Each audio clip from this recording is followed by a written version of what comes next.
one, and go. Hello and welcome to the ninth session of 12 sessions in our DDES program. So a series of lectures on towards a theory of AI. So, G, can I ask you to? Okay. Can you see me now? Nope. Okay, sorry. Could you try and make me visible again? So I managed to.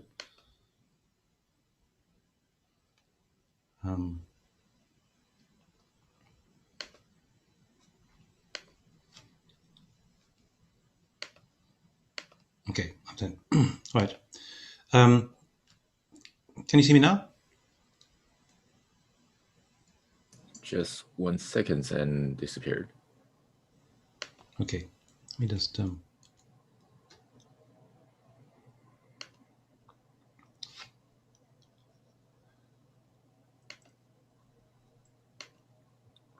Okay. Yes. Good. My apologies for that.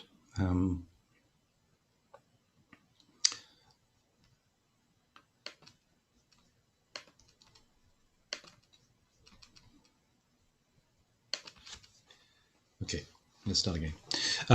Welcome to the ninth in the series of sessions on the Doctor of Design program series towards the theory of AI. This session is called Swarm Intelligence. I'm delighted to have Sumien Ham and Oscar Villarreal here. Daniel Bolajan may probably not be able to join. He's just had an emergency, domestic emergency. His cat has fallen several floors, and he's in the emergency room. So we wish Daniel well, we wish his pet well, but hopefully maybe Daniel might be able to join us later. So today's session then is going to be looking at something that was extremely popular not so long ago, swarm intelligence, and still is popular in many ways, but in many ways has been I wouldn't say eclipsed by AI, but AI has come along and has maybe focused on people's attention. So just for those of you who are joining us for the first time, this series is an attempting to do two things. One, it's an attempt to try out the possibility of a global platform that eventually, hopefully, will lead to what Philippian and I call the global classroom, whereby everyone throughout the world will be able to join in and follow for free. This is an ambition that we have, and we're using this particular course on this particular program to test that out. But secondly, and perhaps more importantly in some ways, it's also testing out the possibility of what happens when you do have a platform shared by many experts from all over the world, and look at the possibility of how we can develop what we call a global brain. In other words, we've always in the past had the possibility of connecting, communicating, but seldom with so many people and so immediately. And what we've discovered over the course of this series is that there's been an astonishingly kind of rapid feedback and very kind of creative ways of thinking that have emerged out of this platform, and that itself has a lot of possibilities. Our plan then is to eventually have a doctoral platform next semester. I'm not sure how possible that's going to be. We always find that there are protocols within each institution that might be stepping into that may be blocking certain collaborations, but let's hope that we can make this work. So I'm just showing you now some of the work that's in part dependent upon GANs, Generative Adversarial Networks, something we've been looking at over the past. This is a project by one of my students at Florida International University, Matteo Stancati, where he has a point cloud of his apartment, and it was an image that was generated in part through the use of AI. And certainly AI has had a huge impact on certain schools of architecture. They have been able to, it's opened up a field of experimentation. Now, as I was mentioning last week, that's maybe only just part of the role of AI. It's not just simply about experimentation. It's about how the office, also how the office of the future will work. And we had an amazing glimpse last week into the work of Wan Yu-he from XCool, and Theodor Galanus, of the Austrian Institute of Technology, who were showing us the kind of tools that have been developed and are being developed. I should say that the work that Wan Yu was showing was it was being shown for the first time to an audience in the West, in English, and it's a remarkable premiere, as it were, the first time that we've seen that work, and it seems very exciting in its potential. It's a tool that can be used for many different things in many ways, and it's becoming increasingly comprehensive. And of course, AI has had a enormous impact in terms of the studio. This is also the work of Matthias. Here he's using Big GAN, and what I find astonishing about this work is the fact that he's typing in a message. The message here being, or text, being a room in gold, and this has been translated into images by Big GAN. And that, to my mind, is also remarkable. Things are, of course, changing every day in this field, and we're seeing lots of new developments. But this is one of those things, not so dissimilar from, well, it's not. There are similar ways of operating. Matthias Del Campo showed us how he's been using attention GANs to generate images out of text as well. And I guess one could say that this is a field of ongoing exploration. And here, Big GAN being used to generate images, to hallucinate images of based on a text saying a room full of plants. And to my mind, this is really opening up a new way of operating, which is really quite special and important in terms of the experimentation that goes on in the academic studio. It's not precise. It's not in 3D. There are limitations to what's happening here, and no doubt things will get more precise and get better as we go on. But for the moment, it seems to be a kind of field of ongoing research that is opening up a lot of possibilities in the academic research institute. One of the developments that was mentioned last week by Theodoros was the GPT-3, GPT, G for George, P for Peter, T for Thomas, GPT-3, that has been developed by OpenAI, that is having some astonishing, opening up astonishing possibilities of similar approaches. In this case, it's this is what's called DALL-E. That's DALL-E,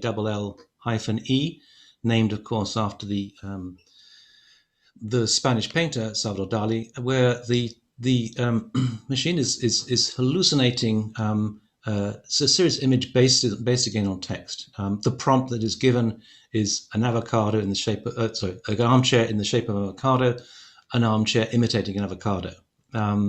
And some of these are actually not at all bad.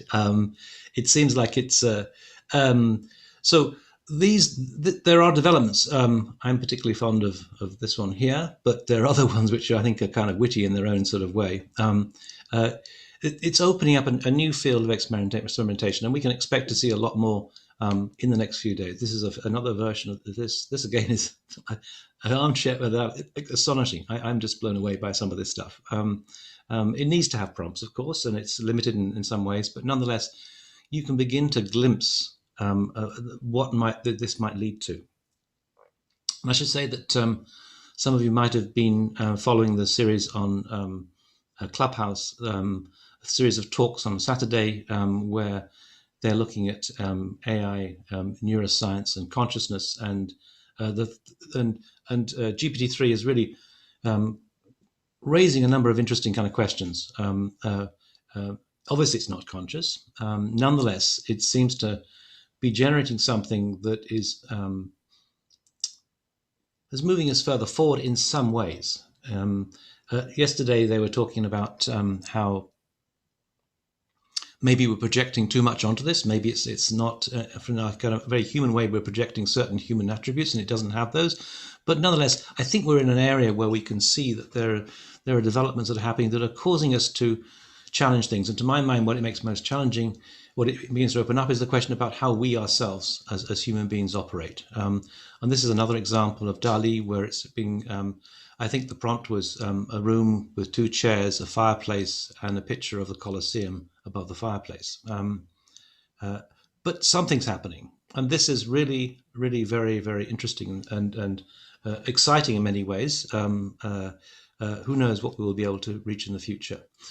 So, looking at the overall schedule, we're on the 9th session out of 12, so we're coming to the end. And so far, we've been looking primarily focusing on the role of AI and design. It was kind of a theme that has been running through it, although only explicitly in the last 3 sessions have we actually addressed directly the question about AI and architectural design. And this session is, in some senses, I wouldn't say out of sequence, but it's been deliberately positioned here before the session on Brain City to introduce the concept of the city.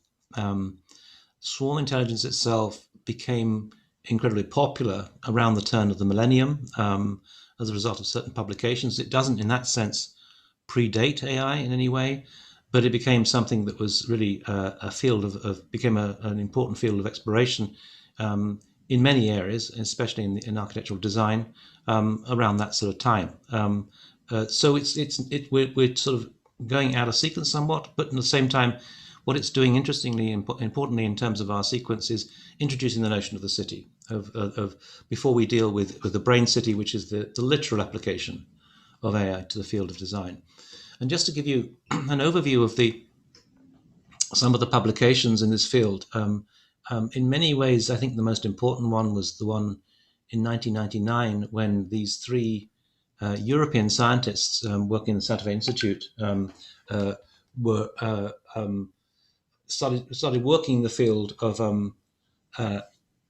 what they call swarm intelligence, and they started opening up hugely interesting ideas in a very kind of interdisciplinary way about the possibilities of how one might learn from natural systems and incorporate them in the field of artificial systems. But as far as the general public is concerned, the publication of Stephen Johnson's book, Emergence, The Connected Lives of Ants, Brains, Cities, and Software, was the threshold moment when it became available to the public in a very accessible form.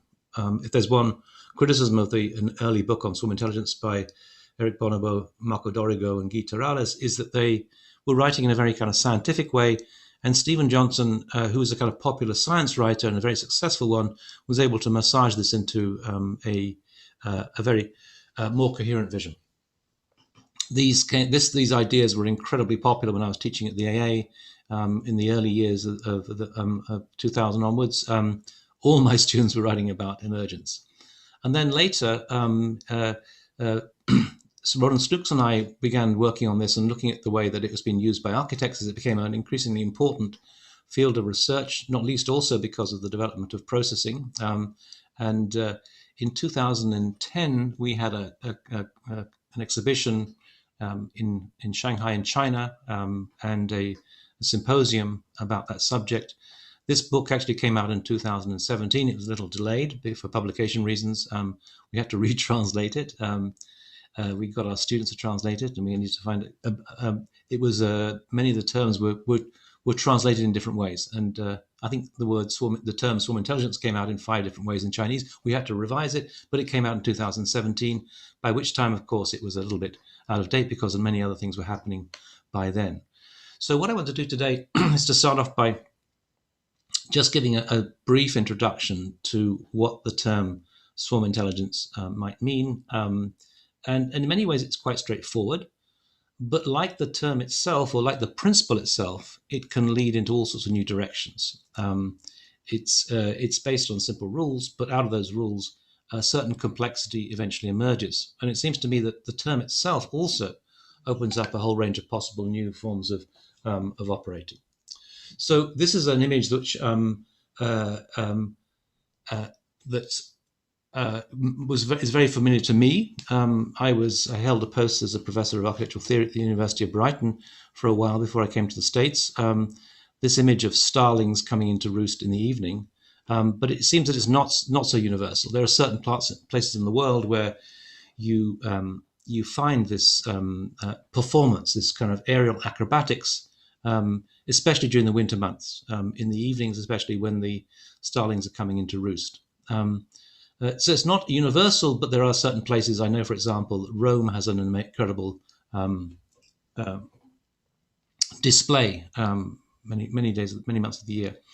So what exactly do we mean by swarm intelligence? This is a video showing this in Oxford, in England, just outside Oxford in England. This astonishing display of aerial acrobatics. So what exactly is going on? The important thing to recognize with this display is that these birds are operating in a bottom-up way. The initial theory was there was no leader at all. It was simply a kind of everyone was operating together.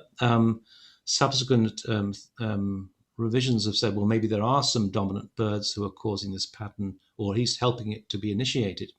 But what's happening basically is, out of a set of very simple and straightforward rules, something is emerging. And that term emerging is hugely important. In the end, the whole is greater than the sum of the parts. So what is happening here is simply the birds are following a series of simple rules. Keep going broadly in the same direction as the birds around you.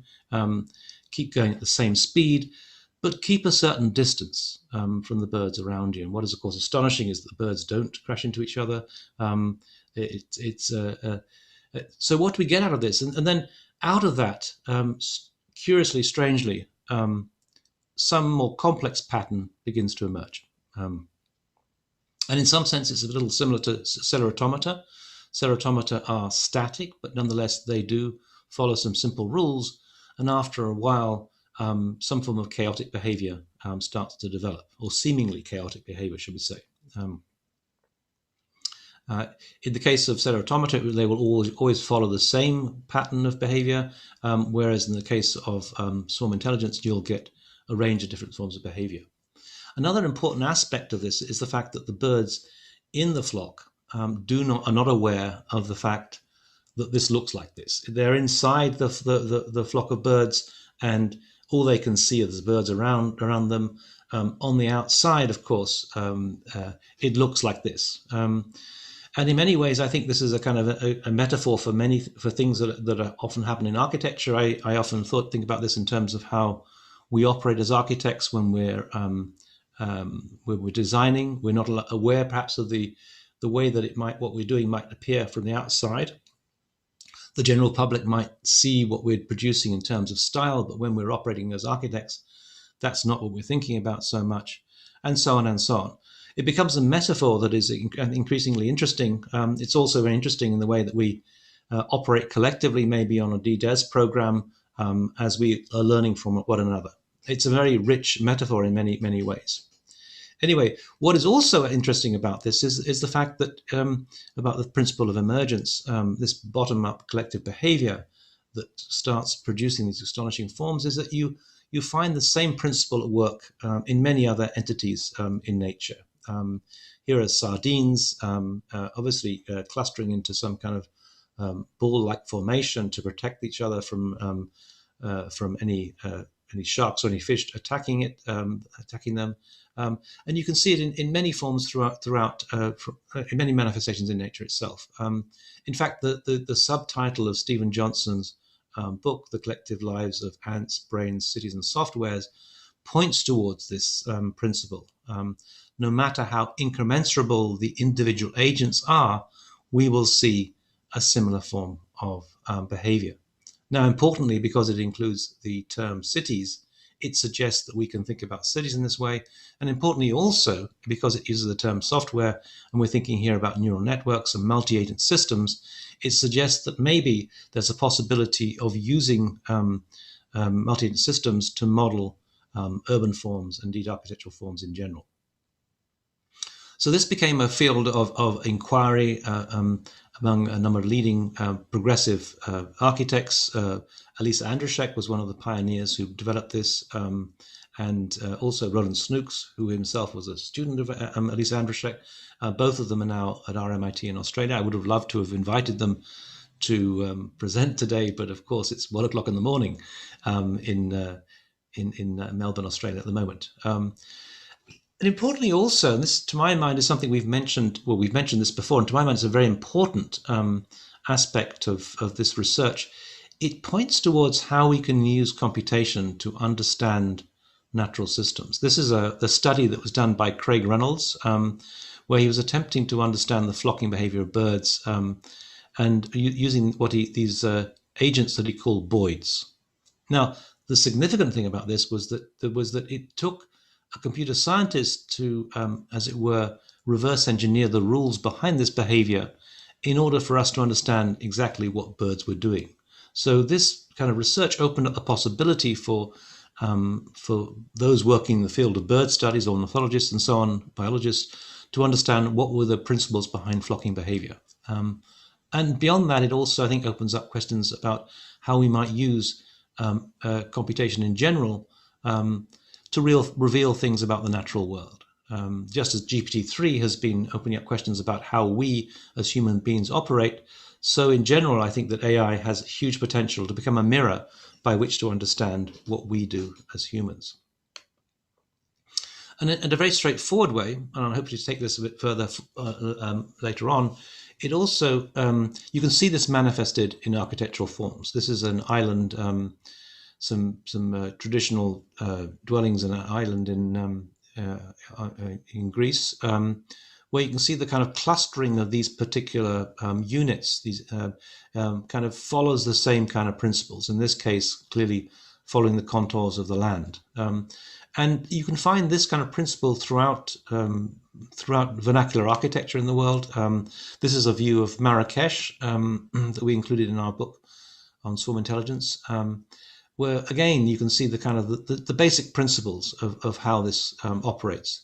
And of course, it's in the vernacular architecture, the less self-conscious forms of traditional construction, that we see this being manifest. The contemporary city maybe is more a kind of could be understood as in terms of individual buildings competing for attention, but in the kind of vernacular architecture, you can see a kind of a much more obvious example of how we might see the city in terms of this swarm intelligence. And as I say itself, of course, it speaks about the possibility of understanding cities in this way. The favelas in South America have been another example of this. One doesn't want to aestheticize the social problems in this kind of urbanism, but at the same time, there is something extraordinary coming out as a result of this. And then also in China, one can see examples of this. Here, the buildings kind of following the stream or river in the center of this little village. And so on. This is an example from Yemen. So we can begin to sort of see how all these fields, you can see manifestations of this more broadly across a range of different operations. The second aspect of this perhaps is pheromone laying, the way in which one can see trails being developed by insects that also points towards a similar kind of logic, emergent logic, whereby an ant will follow the pheromone trail of another ant. And one of the areas where this has become most explicit, as we'll find out more from later from Oscar, is the area of slime, the slime mold. The slime mold being an entity that kind of puzzled biologists for many years, because it is both born of a series of smaller agents, but at the same time they come together at a certain moment to form a collective whole when they're foraging for food. And this is something you'll see in domestic gardens in many places. The slime mold being an incredible example from nature of this multi-agent system. And this is an example of an experiment that was done trying to explore whether you could model the layout of the Tokyo subway system using slime mold. Here, there are little pellets of food which are laid out where the stations are, and you can see how this is kind of exploring various, towards the left-hand side, you can see it exploring various possibilities and then withering back or withdrawing when it realizes it's not being very, very successful in finding food, but then beginning to kind of form kind of a collective, a much more kind of to reinforce the pathways that are being successful. Now, of course, this is not so simple. The city is not so quite straightforward. There are many other things to take into account. The background logic of the terrain, of obstacles, of rivers, and so on and so on and so on. One can't simply sort of see this as being explicit sort of as though it's going to be actually modeling that system, but nonetheless, it does explore the general principle behind this. I took this photograph once when I was flying back from Beijing, and it gives you an example of how this bottom-up behavior might manifest itself across the landscape. Here you can see at the top of the picture a very straight road that has been designed by engineers and built. Meanwhile, these trails which have kind of collectively begun to appear across the landscape. And the trails are basically pheromone trails. It's where people have followed other people. They've consolidated these trails and so on. There's a story about a professor of biology who once had a building designed for his department. Once the building was built, they were going to lay out the landscape, and he said, well, let's just see where people want to walk. And one morning, a frosty morning, he was able to detect where people were making their own pathways, and in an emergent bottom-up way. And as a result of that, they abandoned the landscape proposal and incorporated a more bottom-up version of this.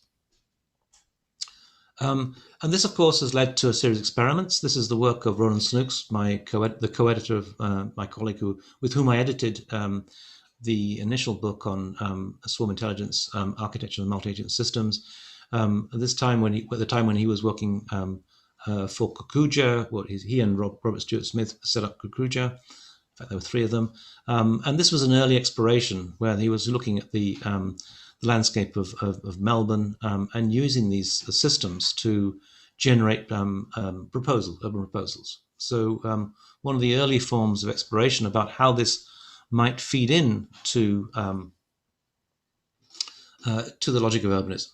So just going back again to the subtitle of Stephen Johnson's book, The Collective Lives of Ants, Brains, Cities and Softwares, you can see how software can be used in this way at an urban level. And he was using processing, but others have used their own customized forms of software. Daniel Bolojan wrote his own. And this is the result of this, a study that appeared in the AD that I edited on digital cities, looking at a study of the Melbourne Docklands, and so on. So this was a kind of, I guess, in a way that one of the early explorations of a field that exploded since about 2000, 2001, 2, into many very successful predictive practices. At a more kind of precise level, this is a study of form by Ronan Snooks. And what I find amazing about this is how similar this looks to neural pathways. The fact that it looks similar to neural pathways is no coincidence because it's based on the same logic as neural pathways. I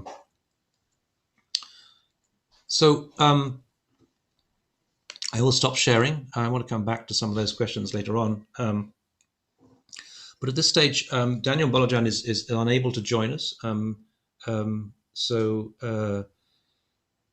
I want to invite Sumien Ham to show how she has been using multi-agent systems to open up approaches towards design.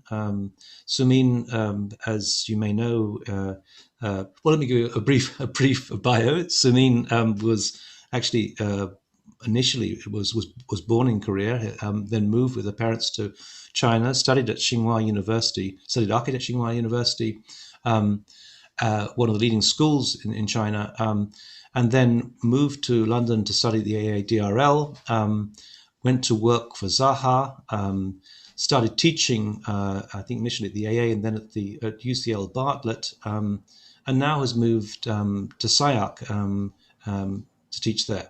One of the most inspirational designers we have, and someone who won the one of the Digital Futures Awards over the summer. Welcome, Sumien. Thank you, Neil. Yeah, after I saw your presentation, I think my work is more towards the use of swarm intelligence in a more architectural scale or a formal scale. It is a little bit less about in a city scale in terms of its research. Yeah, but maybe we can have interesting discussions about how how this actually evolved and used. But before everything, I wanted to talk about computational paradigm and why it is still relevant to talk about swarm intelligence today. Where this lecture series itself is very much about artificial intelligence and new computational paradigm. And just looking at the ways we have been used in terms of modeling softwares, there has been quite a significant paradigm shift where there was passive modeling and then generative modeling and intuitive deep learning and AI and so on. I think we are somewhere here that we are kind of experiencing rapid speed of shifting computational paradigm. And maybe this is according to the Moore's law, the machine and devices will become smaller and smaller, and we are actually going to reaching the minimal scale, and then it's going to shift to radically different devices and paradigms. And yeah, but actually this shift has been so radical and fast. But I think swarm intelligence falls into somewhere here. And I still want to kind of, after we have learned, not for very long, but have been experiencing all this shift of paradigms, we still are still using the earlier modes of modeling and this technique. And I don't think they are replacing the previous ones in a sense. So, for example, the earlier kind of technique of modeling is very much about manual and sculpturing, and there's no computer making decisions. It's all about human making decisions. And then slowly shifted to the use of computer coding to kind of control the agencies of the different rule sets, and then to see what kind of geometries are generated. And we have been trying to utilize these methods to kind of like use these forms and interpret that architecturally as well in a different kind of applications. And then it's about more such as this type of topological or optimization, the use of genetic algorithm and stuff to kind of let computer and digital data to make decisions for humans. So actually there is not much human decisions in a way. So everything is made and generated by sets of decisions done by calculated by computer. And according to the huge amount of big data sets, we are no longer able to kind of interpret these huge data, and we now have to rely on AI and computational powers to deal with this. And this is kind of where we are heading now. And that's probably what we want to kind of really question. How are we going to utilize these types of technologies, and how do we absorb it, and how do we interpret it architecturally? And I think this lecture series is about that in general. And I also want to kind of maybe discuss today how these different kinds of tool sets and paradigms are how they are relevant also today, and how shall we actually use this and interpret this. And in my practice, we have been like really interested in the look at those shifting computational tools and development of technologies, and not only using those technologies, but using them to kind of really question how they will change the way we think about architecture and forms in terms of their conceptual stage and conceptual in their conceptual level and aspect. So there are a lot of studies have been done really trying to explore this idea, and these are small demo video where you can see that some of them are using swarm algorithm, some of them are not, but really trying to kind of really tackle the question of technological development and the ways the tools are available for designers, and how these tools can really inspire us as designers and as architects to really create interesting geometries and spaces and architectural solutions or urban solutions. And how do we actually how does this change the way we shape our physical world? So that's why in a smaller scale, we see a lot of studies that are also trying to also materialize this, and trying to really use these modeling tools and techniques to kind of generate new aesthetics and new solutions for the way we design our architectural spaces and urban environments.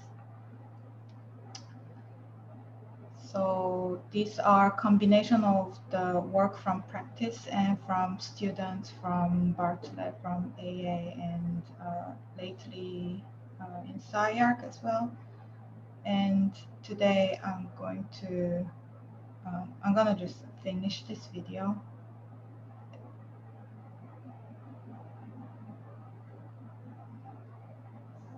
Just in general,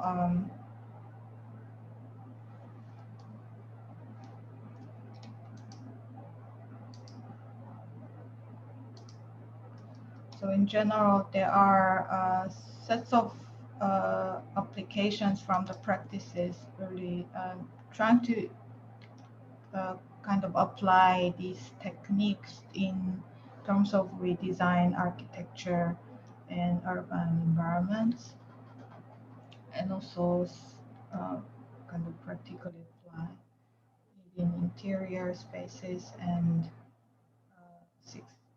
exterior spaces and installation. I want to specifically talk about this project where we also won the Design Digital Futures Award. It's designed by Cam Goyo, myself, and Igor. This project is actually the most important thing about this project was about making and fabricating it with AR technology. But as a topic of swarm intelligence today, I wanted to slightly talk about how these forms are generated using this generative process. So each of these elements are made out of same length segments, which we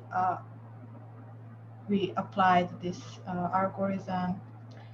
So each segments are applied to be applied in different positions. So the entire structure is made out of singular processes and singular kind of material. And so basically it's a way to interpret complex geometries with a loose relationship between parts. This is actually using the so-called swarm intelligence, or this algorithm BOIDS. To achieve it, it's kind of it's a kind of a next generation of these sets of directions where these projects are also experimenting with singular or similar geometry and populated with a lot of population, and to achieve complex geometries. But the relationship between each elements are loose, or they have a lot more kind of freedom in order for them to join and related to each other. These are kind of a different approach from a lot of parametric approach to these complex geometries or complex systems, where such as these kind of projects are based on kind of parametric relationship between parts, where you need really precise relationship between each parts, where this requires kind of very precise machines to produce a lot of different parts. But where in our project we can actually have all these parts to be made quite loosely, because all the parts are same, and applied by a kind of quite manual system to let each of the elements to be differentiated. So this is allowed by the kind of algorithm, and we can it actually celebrates the very short production chain between raw material to the final product. So each of our elements were produced by augmented reality technique, and this is the resulting project. And where this project, you can see that each of the 3-meter boards are actually is coming from the factory, and it applies, and it applied to the roof and column and beams. So there is no differentiation of the material in terms of their use and application and functions in architectural sense. It has been really extremely important for us to have the augmented reality technique to be introduced in the production process, because this was a solution for us to bridge in between the complex model and the final product without being having to have a traditional blueprint or a robotic or mechanic solutions to produce complex geometries. And it was our opportunity to rethink about the labor, where we can actually think about the role of human in the age of AI, where we are talking about the, what computers or machines can do better than human, what human can do better than those. And this was also a kind of a provocation between the so much developed kind of research about digital fabrication, really looking at the advanced ways of using robots and 3D printers and stuff, but most of them are kind of depending on the simplification of material behavior, and especially such as 3D printers is kind of a most simplified version of application of material and simplification of material, where these kinds of processes cannot be accommodated, and the delicacy and kind of complexity of material behaviors also yields for certain it's also kind of those kind of processes cannot accommodate these types of processes or techniques. So it's not really trying to replace those processes, but we are kind of suggesting a new ways of a different ways or alternative ways to deal with different materiality, but also kind of it's also like it's also relevant for today with all these computational tools and designs. It gives us solutions for different ways to fabricate those complex geometries. So here you can see some short clips from our students' work from Bartlett during 2016 to 2019. I currently left Bartlett, so the latest work from this unit is not included, but they are also still developing different experimentations using this agenda and doing interesting work accordingly. These projects, you can see that they are some of them are really experimenting with the interaction with computer vision, looking at the ways to communicate with computer through the physical model. So the computer vision, motion capturing system, and gesture recognition, those kind of things are quite important in this research. So what this agenda is really interested in is not only having human to just look at the hologram and build stuff, but also how we can actually communicate with computer and making decisions during the making processes together and more intuitively. So the ways, the keyword, user interface, intuitive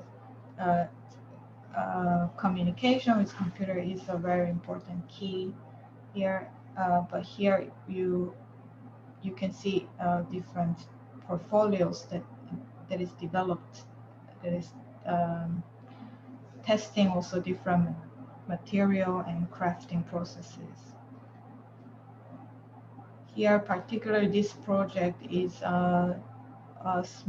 another kind of parallel developed timber project with the Simpang Pavilion, where they developed this three-dimensional adjustable mold where they can actually mold and position and join the parts in three-dimensional position, which was not able, we were not able to test in the actual pavilion project. As in the pavilion project, we had to make every stripe separately, but here they kind of tested the ways that they developed this three-dimensional adjustable mold, which was quite interesting as well. And here are some credits of the projects. Yeah, and like last point, I wanted to kind of show 250 years, we've seen a lot. Maybe I will show this video.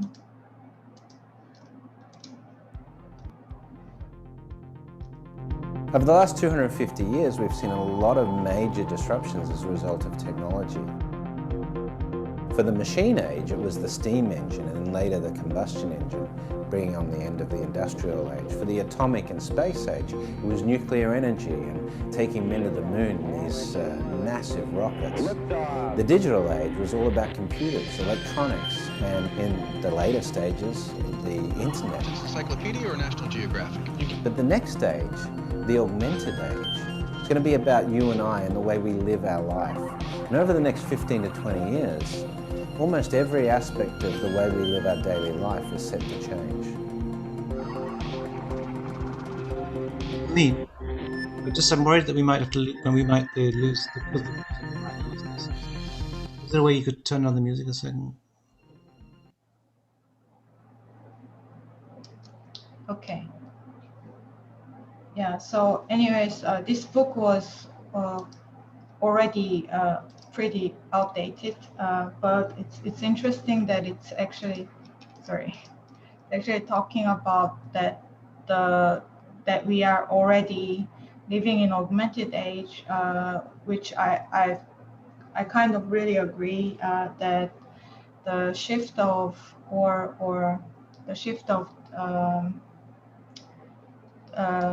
let's say the technology and development of all these are actually towards the way we interact and interact with machines and computer and data, that we are no longer going to communicate with computer with just a keyboard and a mouse.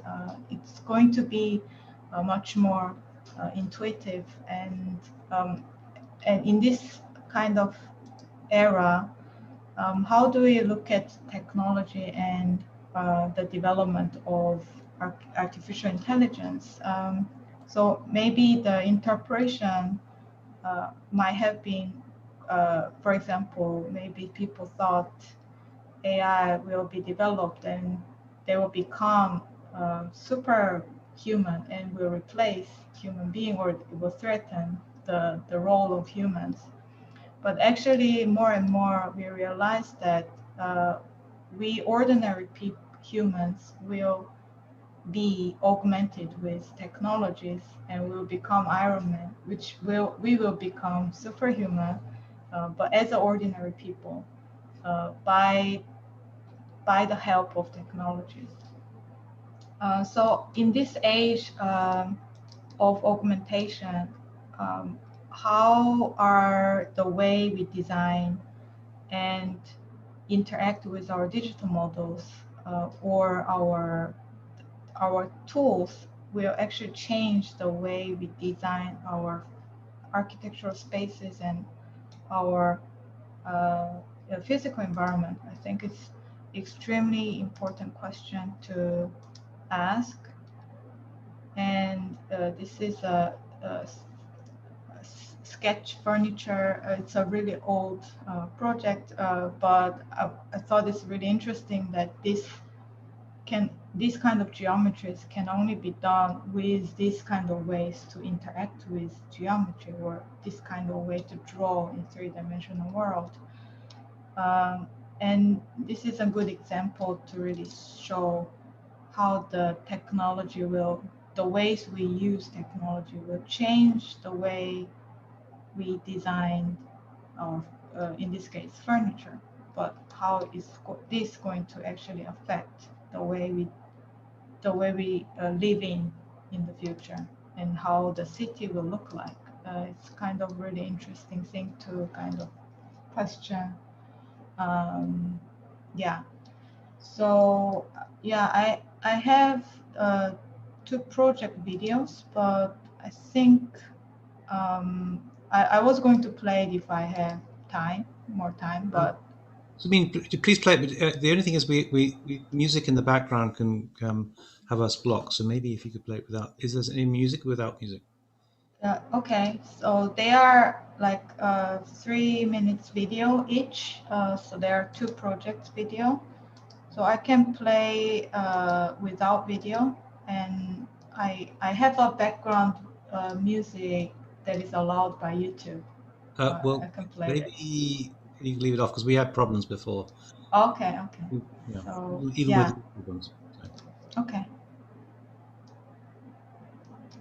So I have these 2 videos showing 2 augmented reality made projects. So I will just play it maybe without talking too much. Yeah. If that's okay.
Yeah, so this project was made, was done in Canada, but actually what was really interesting is that because of COVID, none of the designers could go there.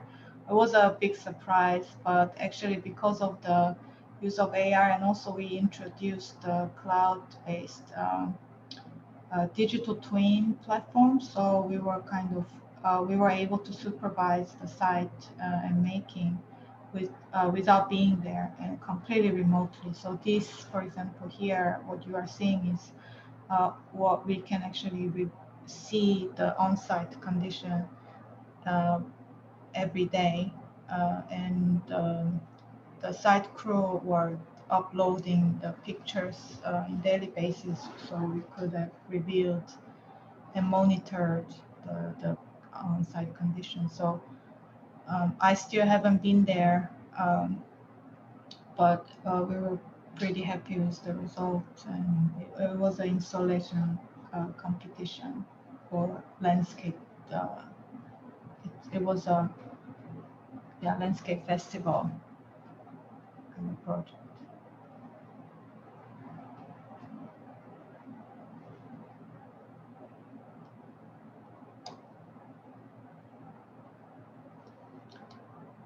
Yeah, and then the next video is a little bit more kind of described video for that steampunk pavilion, which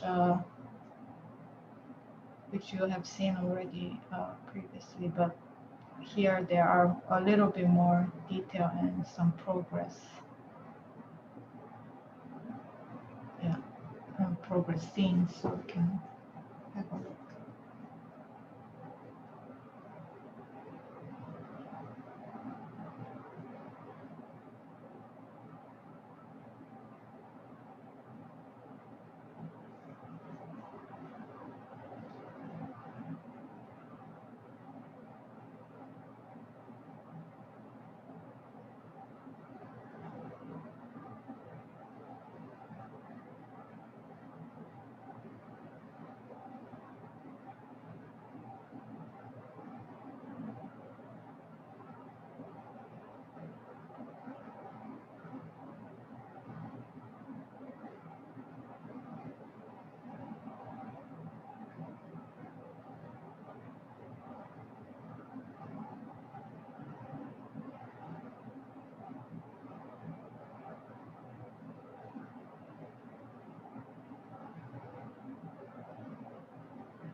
Yeah, I think that's it. Thank you very much. It's a shame that I couldn't play any music. Yeah. Yeah, my apologies for that. We had a problem before. Yeah. We had, when these videos Yeah, I understand. Yeah. onto YouTube, there's an automatic bot that there's a bot that automatically blocks certain things if we have for copyright reasons. And Yeah. discovered in the past, even if you upload it from YouTube, you still can get blocked by YouTube. So anyway, but thank you. That was absolutely exquisite work. Really amazing. Maybe just kind of like just to very, very briefly follow on that before we go to Oscar, I might just show a few, just to give people a range of other what other work has been going on in this field. I mean, just to skip over it, but there's been an astonishing amount of work that's really, really very beautiful. So let me just very briefly share my screen and just show you some of the other work that we've been has been produced. So yeah, just say here's Roland.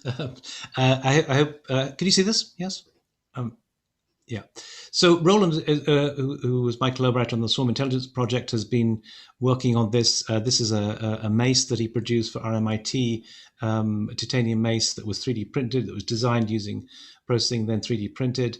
And of course, he has a huge range of work that is coming out. I think this is one that Sumien showed, exploring the potential of this.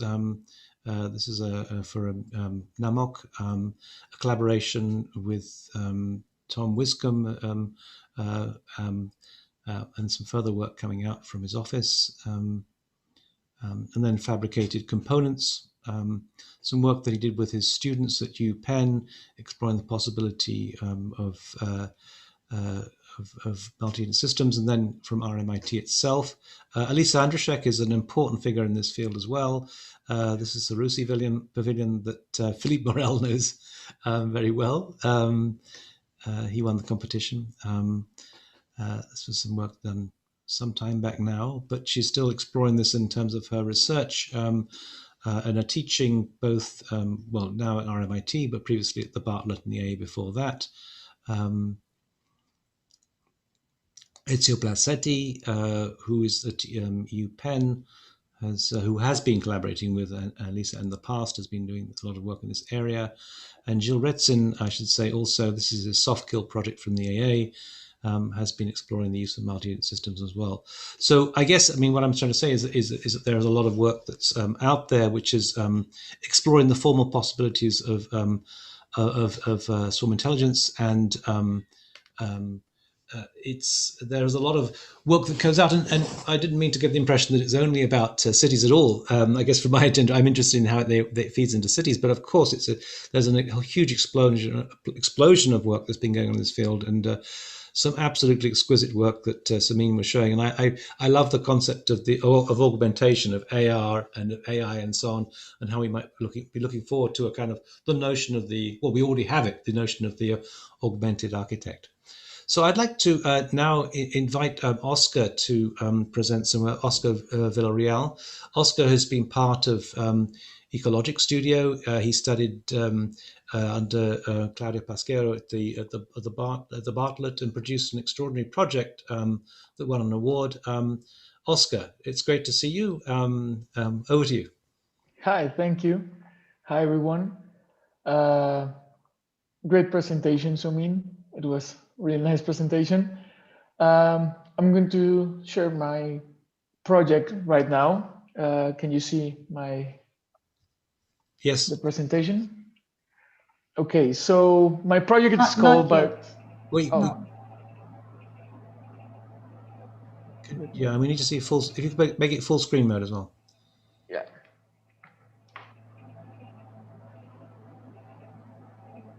Okay, now can you see it? Yes. Yeah, now yes. Okay. So first of all, my project is the B Pro on the Bartlett project and urban design, and I will present to. I like to start discussing about what is biocoinosis, and it's an association of different organisms forming a closely integrated community. And the nest, that is a structure, a place made or chosen by a bird for laying eggs and sheltering its young, right?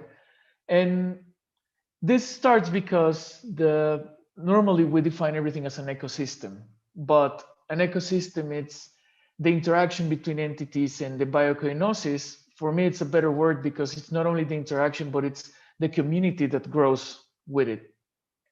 So in order to understand this post-natural formation, I would like to start talking about the East End in London, the Docklands mainly, and understanding how during the years this brought many social situations, in a way, starting from this immigration times where the industry was growing so much, and many people from out of the UK started coming, and there is this overpopulation situation where there is a need for more housing.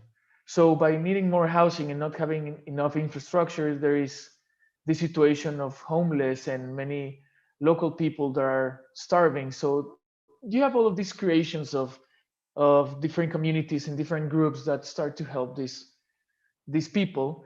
But this is basically also a relation with the amount of work and development with the Industrial Revolution. So with this Industrial Revolution happening in the London's East End, there is the saturation of the docklands. There is this new technologies, the railroads, and And all of these changes start to make many of the parts in the Docklands kind of obsolete.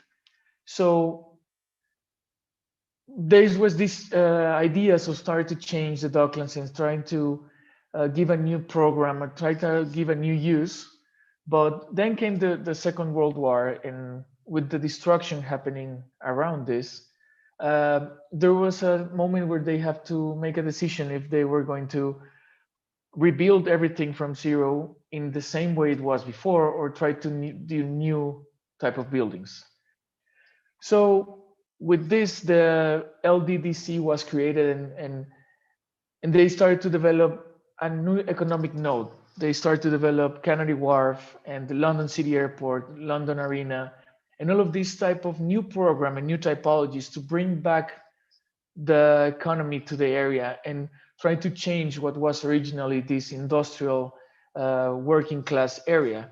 So with all of these changes, obviously there was one detail that was affecting really, really big in this area, that was the effects to the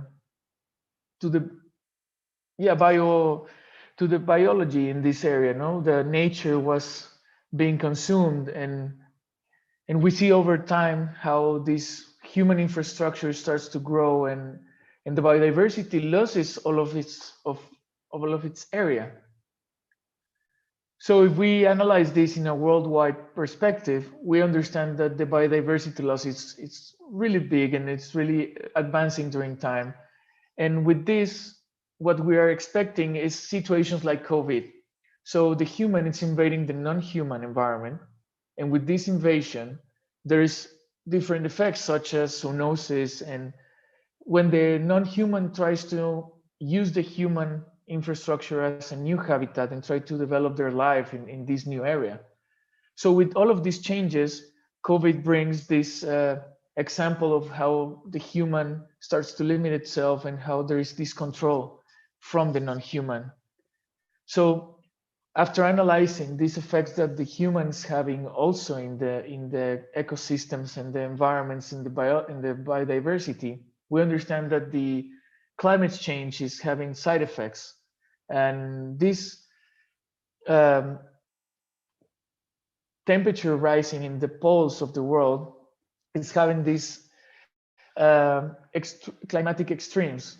So basically, in describing this diagram coming from the anthropogenic pollution, have the greenhouse gas concentrations, we have the rising temperatures. And with these rising temperatures, we have these three scenarios that we have high evaporation, snow and ice melt, and drop in atmospheric pressure.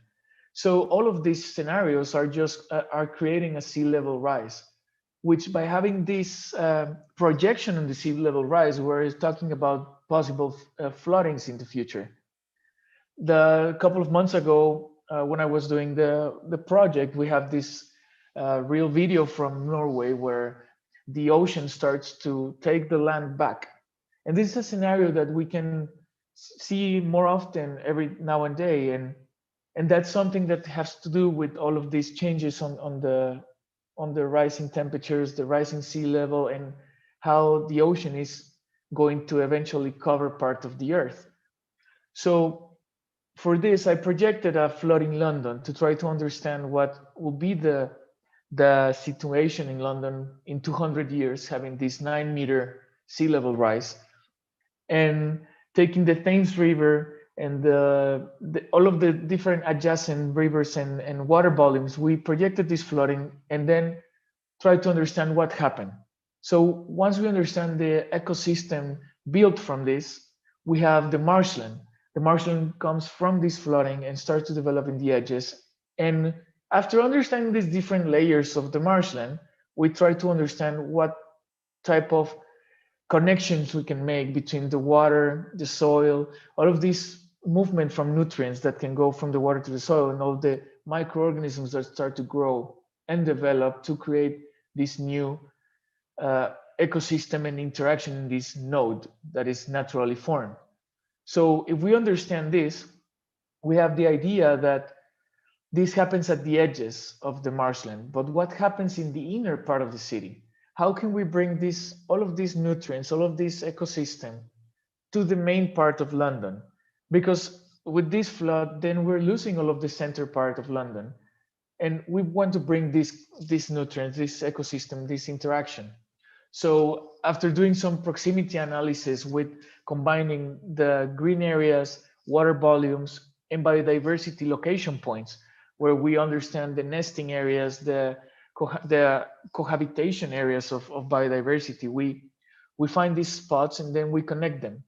So now the idea here is to have this non-human approach, removing the human-centered perspective, to try to understand a different way of connecting these marshland properties to the inner side. So once that we define these nodes that are these high density nodes of biodiversity interaction or optimal habitat locations, as I call them in the project, we start to use the non-human intelligence of the slime mold. So now that we have these densities, we locate the input food source for the slime mold in these marshlands, and then the input source to go to the optimal habitat locations. So the slime mold, naturally, by its intelligence of connecting food sources with the optimal path, we can create this network. And similar as the video Neil was showing of the Tokyo railway simulation, in this case, we're creating a new network from zero using all of the optimal habitat locations. So now we're talking about the nutrient distribution. The nutrients are traveling with the slime mold to these locations that we think are a place where we can develop these new nodes. So once that we have this network, we try to apply another non-human perspective, and this will be using the computer intelligence. So we took this new network and transferred it into with a GAN, a generative adversarial network, and we start to transform this terrain into this morphology that takes the slime mold network, but combines it with all of this nature and the human infrastructure. So this way we are creating a new landscape that starts with this flooding, and then we have the marshland generation, as we discussed. Then this marshland starts to distribute using this slime mold network until a certain point that we have all of this London created as a new marshland. But now we incorporate the human infrastructure developing from these nodes that were the food input of the slime mold. And then once it's populated, we have this that I call the project the marshland city. This marshland city is this interaction between human and non-human, but having this coexistence in a more balanced way, because we're creating a distribution that is non-human centered. So eventually we're trying to balance this scenario, taking into consideration this human and non-human invasion as I discussed in the first part of the presentation. So if we see this small transformation, we're taking this eroded morphology, and with time, we're having these different elevations with erosion and this transformation that eventually this slime mold network is creating all of this landscape that's creating the new city of this flooding scenario. All of this, it's with the intention of combining these non-human intelligences, such as the slime mold and the computer. So using this generative adversarial network, or I can call this, in this case, CycleGAN, we can reimagine this interaction, this distribution of the water, and it's not just as a flood that invades the city, but it's also a flood that comes inside and it's benefiting all of the entities, either human or non-human. And once we have this landscape generated, we're trying to think what happens on the 3D volumes, the 3D scale, what happens for the humans and the non-humans as a habitation perspective. So we took one area of this marshland city and took it for analysis. So we took as a reference the bird nest, as it's a place where there is coexistence and there is cohabitation of different entities. There is different species of birds that live in the same tree. So if we take this tree as a reference of how they locate their nest, taking into consideration different temperatures, the different heights, the anti-predators characteristics, we took all of these parameters and started to develop our own type of nest. So once, if we transfer the Marshland city from a 2D view, we have this fiber system that it's recreating these nests.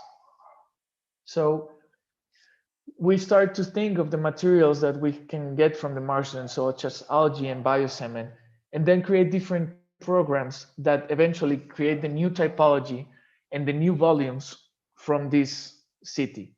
So we have the non-human and the human programs that combine into these volumes that are extracted with code from the marshland city. So these volumes are populated by these fiber systems, recreating a nest interaction. So if you can see here, we can have this connection of humans on the inside, non-human on the outside.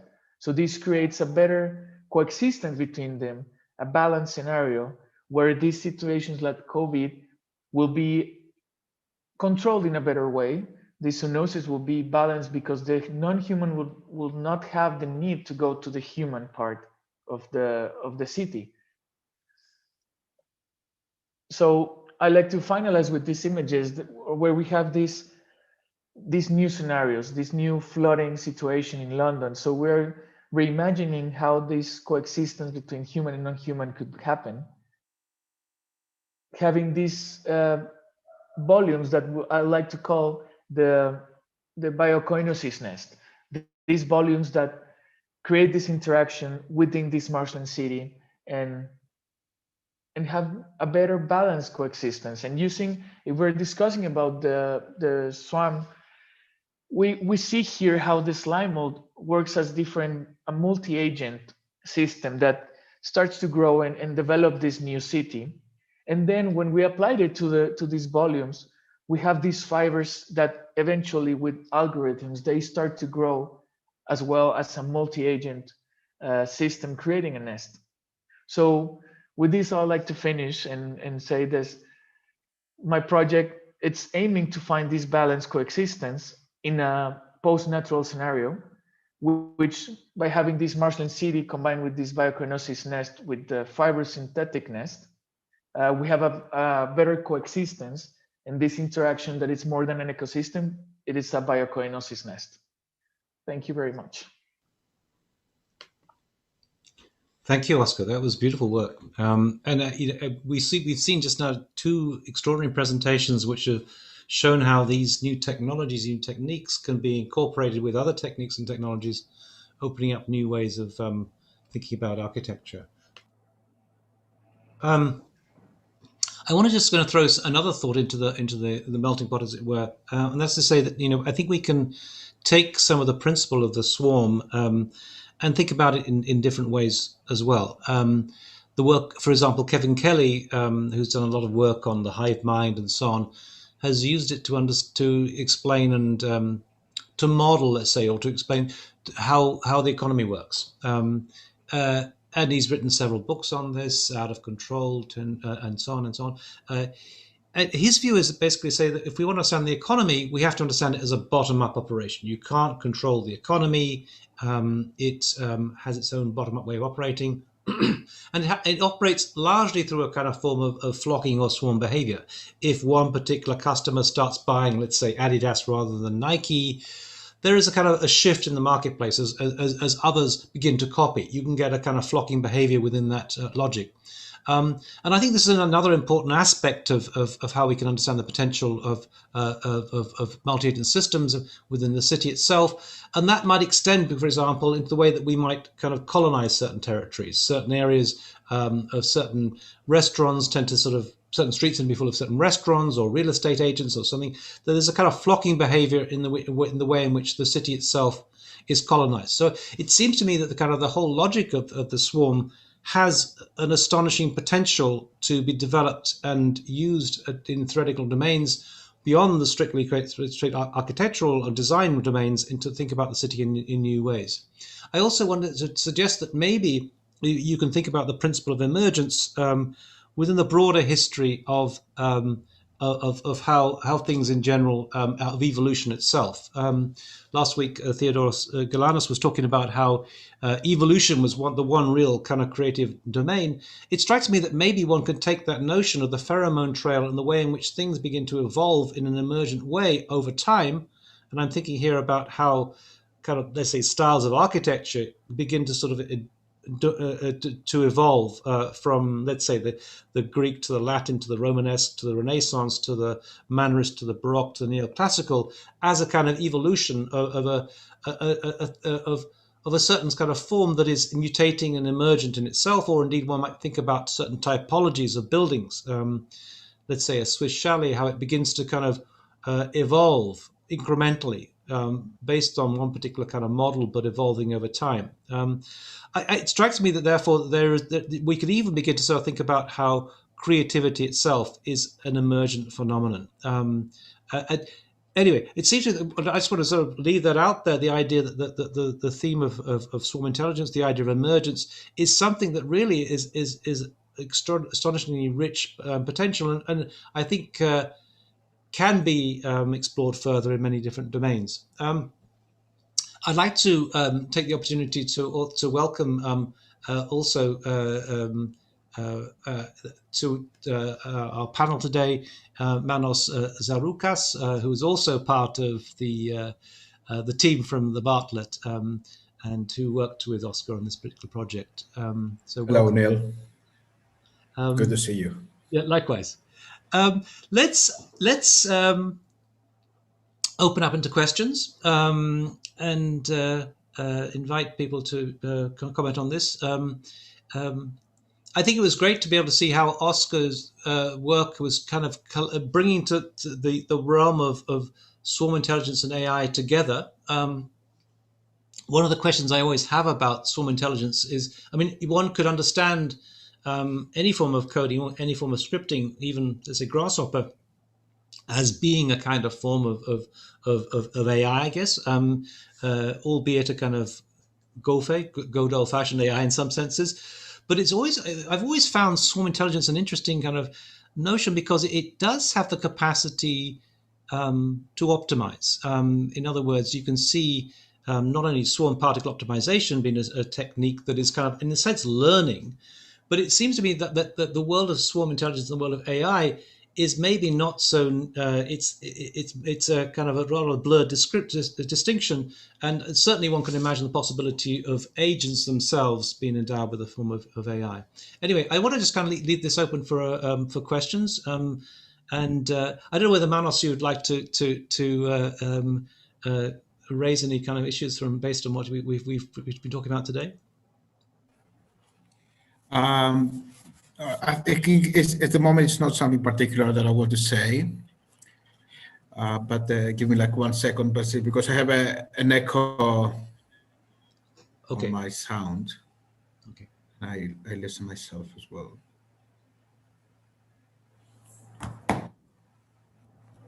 All right. Well, let's while Manos. No, it's better now. Okay. Okay, I think both of the projects, both of the presentations were great, and I think I really like your presentation, Neil, at the very beginning, because it reminded me where it all started, and it's kind of an ongoing fascination of design and architecture with all these kind of technologies. You know, by the time we left theories and we left philosophies at the early 2000s or late 90s, we embarked on this kind of journey with technologies. And especially with these kind of emergent technologies, if you like. But suddenly what happened into our territory is that that somehow the focus was always on this, as you mentioned, this optimized factor, and therefore everything has found very, very fruitful application on construction and fabrication. What I like about Oscar's presentation and project is that he's trying to think about all these kind of bottom-up ideas and the logic of swarm and AI, but suddenly to create a narrative, a scenario, a speculative scenario that kind of orients ourselves into more societal and political and ethical and aesthetical terms. And it's something that I feel that architecture and design as disciplines can kind of reconnect with these kind of discourses again, and they can actually produce a meaningful transformation to the societal and planetary problems that we are facing now. But well done for the initiative, and I kind of really enjoy these presentations. Yeah, no, I absolutely. I think that what was interesting about both presentations is how the logic of the swarm was integrated within a broader whole. I'd like to invite some questions from others. Sumien, you'd like to sort of? Yeah, maybe I can pose a question maybe about the discussions of AI and all these tools, and I'm kind of curious. Like there are a lot of there has been a lot of kind of radical shift in the way we use computation, like when we started to introduce this coding and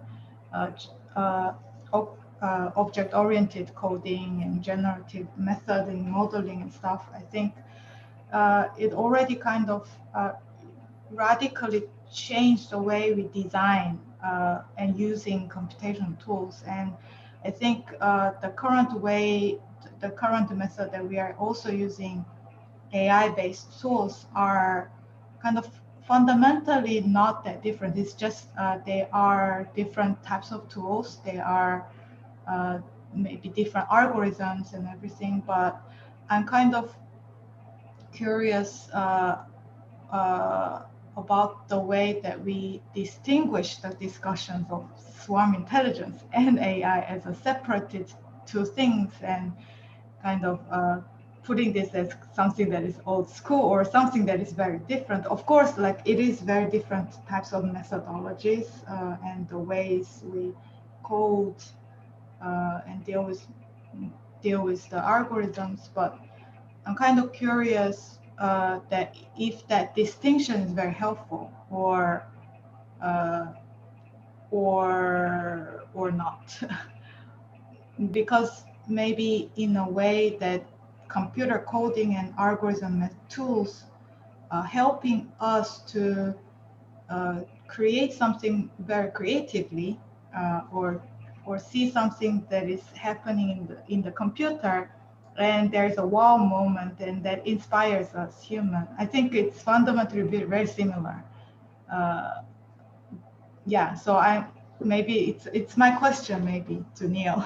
Yeah, no, I totally agree with you, and I think the other thing that we can't distinguish is really between the human and the tool. I was really struck by a question that was asked by Nick Pisker to Roland Snooks when he gave a lecture about his work at USC several years ago, where Nick Pisker said, "Well, what happens if the algorithm produces something like the Farnsworth house, and a kind of a rectilinear kind of standard design, rather than the kind of thing that we're more familiar with in terms of his work?" And his response was very interesting, because he said, "Well, that would be an unfortunate outcome." And Nick Pisker said, "Well, but it would be an outcome." And I guess that's what's interesting is in some ways how we see that interaction between humans and their tools. When Roland was describing his collaboration with Tom Wiscombe, he referred to it as a form of messy computation, because Tom was working in a much more, less maybe straight explicit modeling. It wasn't so much kind of using algorithms, but they were collaborating together. And Roland would produce something, Tom would kind of modify that or refine that or work on it, and then go back to Roland. So they described it as a form of messy computation. But I would ask, I would wonder whether all forms of using these tools in some ways are all kind of messy, in the sense that we, in the end, it's always the human who's in control of these things, and who's kind of like there's a feedback going on, and it's never so simple. So I completely agree with you. So I mean, maybe in terms of categories, you have to distinguish this, but actually the point is it's blurred. And I think what your work showed, and also the Oscar's work showed, is actually that of course everything is kind of mixed together in this way. You're using other techniques together with this. We can never isolate out this logic of the swarm. So absolutely, I think it's. My apologies for maybe making that too much of a sharp distinction.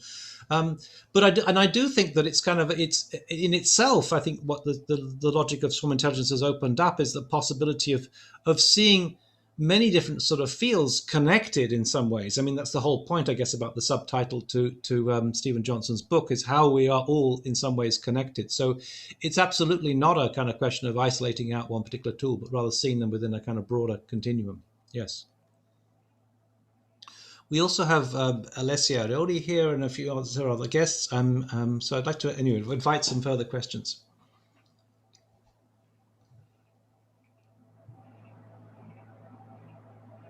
Well, one thing I would say, though, and maybe this is something that is worth considering, and that is that the way in which a number of artists and architects and designers who were working primarily within the logic of multi-agent systems, and especially processing. And I'm thinking here particularly of Casey Rees, who was in part responsible for developing processing.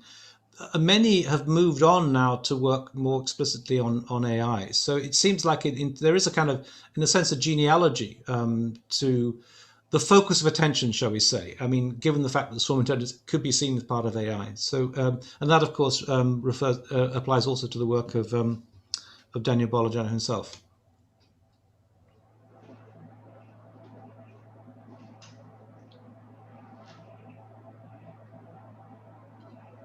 We also saw that last week, I think I mentioned this, the way in which the logic of the swarm was used, incorporated in some forms of AI expression. I referred to the work of David Benjamin for the panel that he designed with Autodesk, which was where he used a kind of swarm algorithm to generate the initial design. So, I think maybe it's wrong to make too much of a distinction there.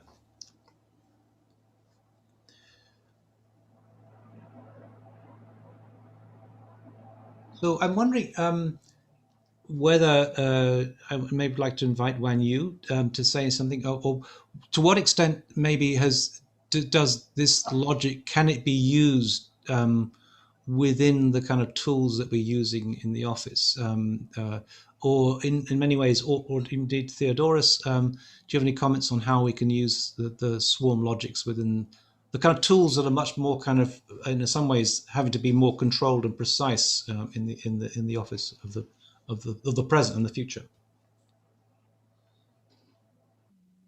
Sorry, I got a very bad connection today. Anyway, it's really fantastic presentation. Actually, I haven't really looked into this part. How can we control and contribute to the office work? So maybe we can set up some rules for architects to play with. I don't know if that's possible, but if we can build a system for the interaction, for the interface, and we can maybe use those not just for like urban planning, the facade design, but maybe also like the circulation and some, I don't know, maybe many other ways. I see a lot of potentials in there. Yeah. But I would like to look into more on this part, Neil. Yeah, I mean, I think that circulation is precisely part of the way that people have been looking, in the sense that I know that Patrick Schumacher has been working with his AA DRL students, and in fact also actually with Daniel Bolajan himself, who's doing a doctorate under Patrick, looking at how you can use multi-agent systems to model behaviors within a space in a kind of digital twin, as it were. So the advantage being that you can monitor people, you can move things around, and it allows a range of possibilities. The challenges have always been in terms of that is how do you how do you, I mean, many of the systems we have don't have at the moment the capacity for vision. And unless you've got vision, unless you can understand how decisions are being made based on vision, there are certain limitations. But as I understand it, it's possible to any of these agents to have that capacity. So, but it is certainly it's an area that has been explored in some areas, some fields, and it continues to be the case. Maybe I could, Marina has a question here for both speakers. Maybe I can invite Marina to say something. Yes, hello. Thank you for your presentation. Good, amazing presentation, beautiful work. I have a different question for both. I will just start with one and then we can see how is this going. My first question is for Oscar. And I mean, I was thinking in this terms of this bottom-up logic, and in a way, I wanted to ask you if you, I mean, does in a way the swarm intelligence, just because we are talking about swarm intelligence, so it could be this bottom-up logic in a way as a specific thing related with your work. Does this bottom-up logic, or in other terms, swarm intelligence in architecture, for example, an aesthetical agenda? I mean, and if it has, what is this aesthetical agenda in terms of what do you understand that are in a way some results, or even some logics in aesthetical terms, or from this aesthetical perspective? So that's my question for you, Oscar. Okay, yeah. So I think, I mean, it's based as you say, we're discussing about the swarm intelligence, and basically just creating these aesthetics that are mostly functional based on the new typology that we're developing based on this multi-agent. In a way, we describe it like that, the system that it's eventually growing from the combination of the intelligence of either the slime or the computer intelligence. And once all of this creation of these agents that grow and develop create this new typology, and the aesthetics comes as a second step in this, we're focusing more in creating this interaction. So we're letting, in a way, it's this, as Neil was saying, it's kind of difficult based on to what point the human interacts or controls these agents. So obviously we're taking into consideration how the aesthetics of this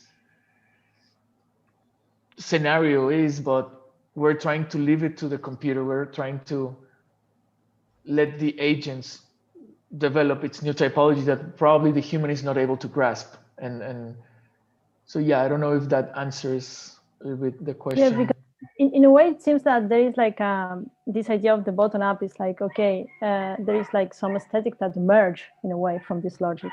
But at the same time, when you see the designs, it seems that there is like a top-down decision of the designer in terms that he is expecting like certain aesthetic results.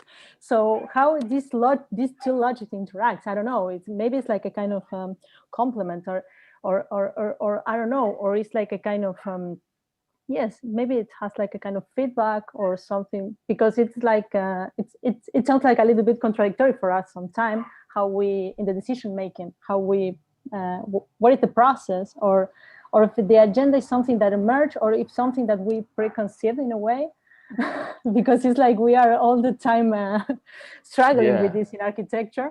And even Manus was talking about, for example, during the 90s, on some discussions during the 90s, and even they went until the end of the 90s. And there is also this question about like, maybe, I mean, a second question could be like, what are the issues that can have like this kind of visualizations in terms of aesthetics, like a kind of device to generate architectural form, no? Because it's finally like, okay, we visualize something that it has like a representation, but then we include like a kind of aesthetical agenda on this. And this is going almost directly to the architectural form. No, so I believe that in this case there is like also like something to be discovered, or at least to continue asking about this kind of logic or what is happening there. Yeah. I mean, I understand that part, the contradiction between if we're starting bottom up and then it looks like it's top down, but I mean, I think it's part obviously of the evolution that in this case, the non-human intelligence we're having. So I was starting the project through one perspective, and then it starts evolve with different parameters that I couldn't control. When exploring with the cycle gun and this artificial intelligence in a way, the project starts to shift because the computer it's giving me some information that I didn't have before. So that's why it can be confusing in this changing of perspective of how the project is approached. Because at some point I tried to remove my perspective and leave it to a more experimental part without the human involved. Obviously, on the building, as you say, this aesthetic that it's involved in here. It's at this point, I think that it's inevitable that the human still has a control in that part, in the architecture of this.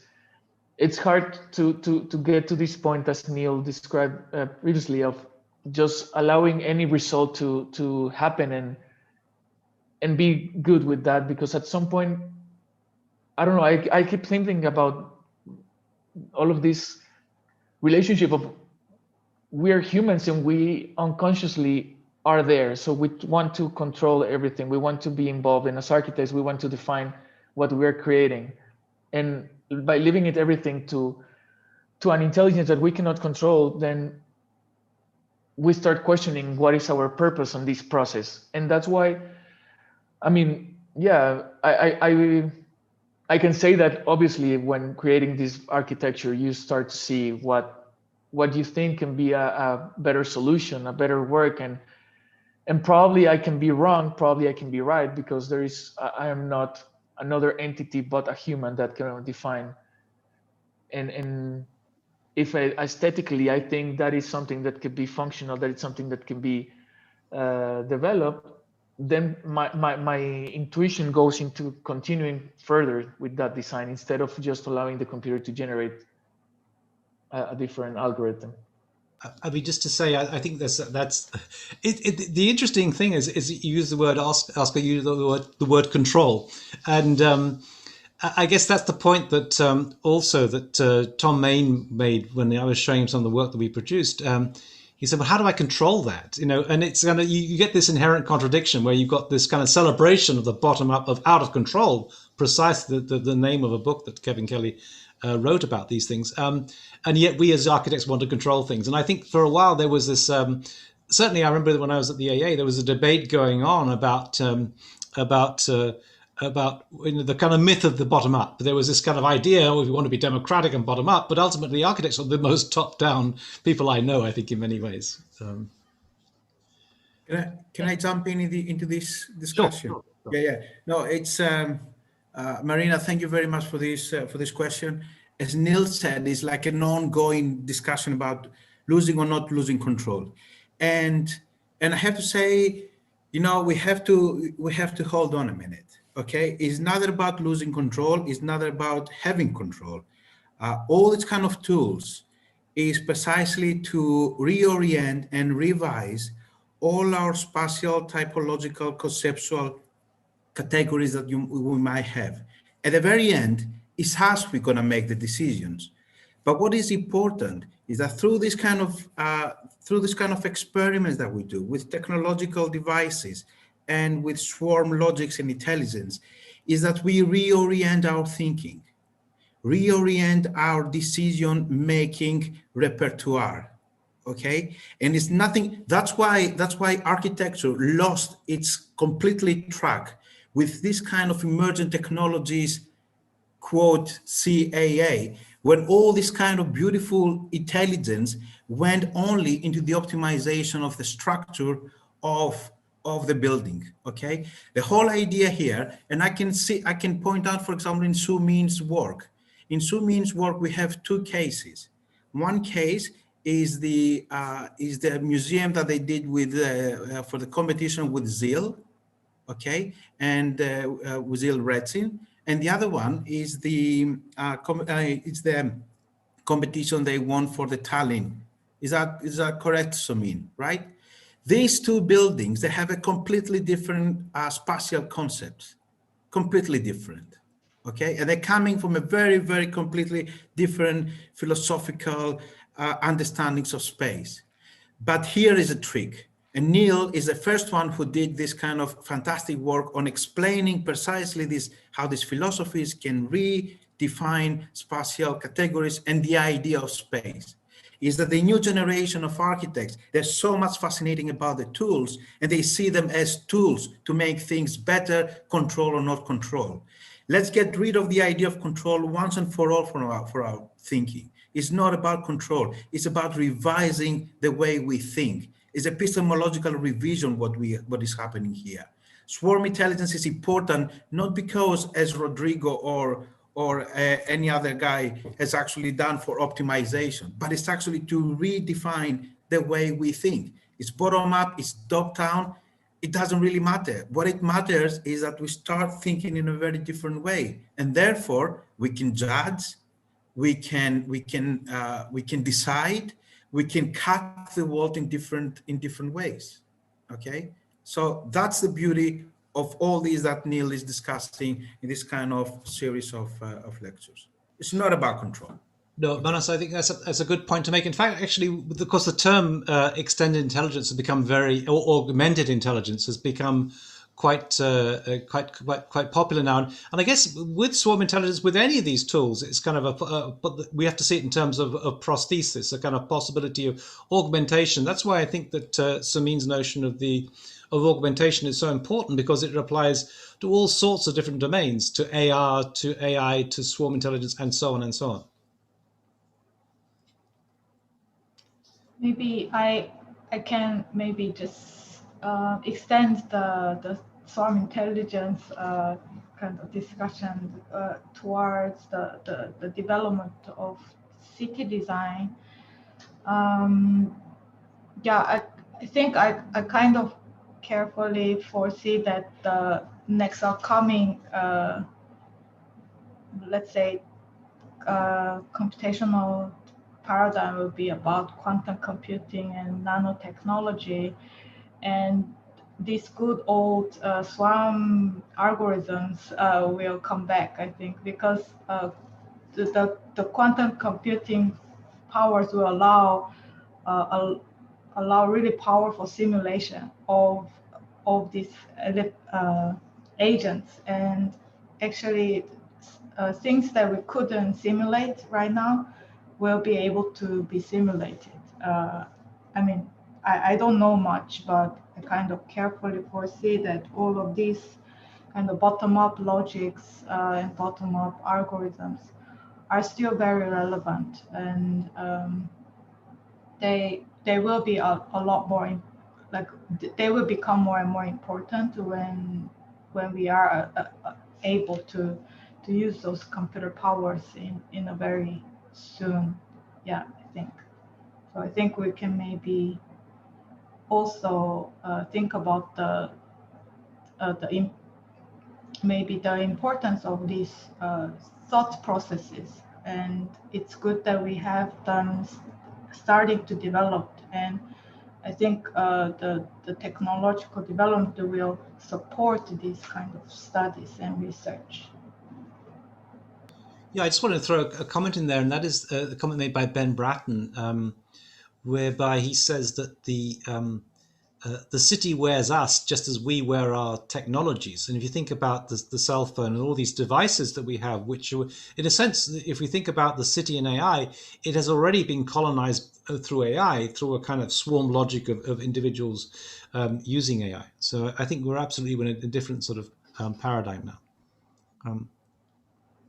But maybe we can actually simulate the entire Earth in yeah, with quantum computing. So maybe the way we where we design the cities will be radically different. Maybe it will be done with a digital twin already in the computer.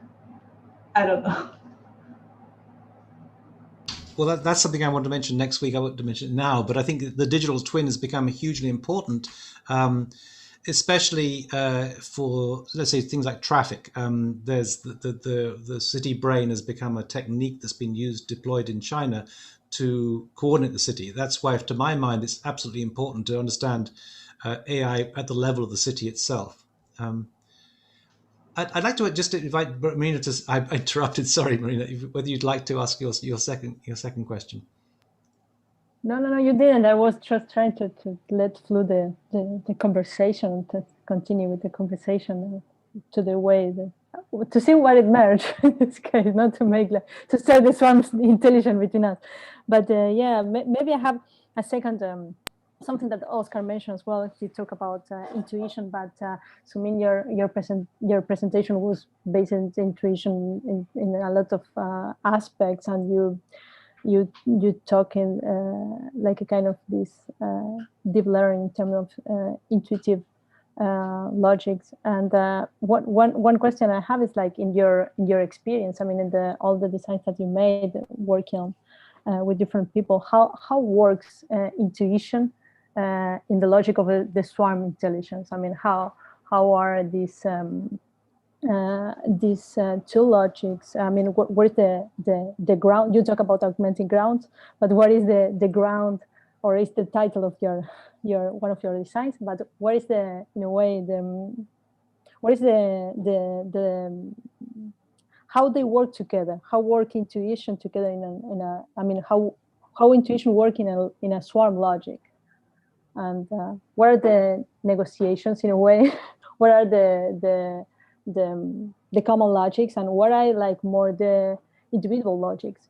Because finally, when we see intuition, there's like this idea of, for example, when you have the fog of war, this is something that Manuel de Landa said in one of his books, and he talked about intuition in terms of creativeness as well. Or I related with that, not Manuel de Landa, but in a way he talked, like, for example, in the fog of war, you don't have like this idea of the complete visualization of everything, in terms that you don't have like the complete strategic, because you don't see and you don't recognize who are your enemies and who are your allies in a way. And so the intuition helps you to survive in that situation.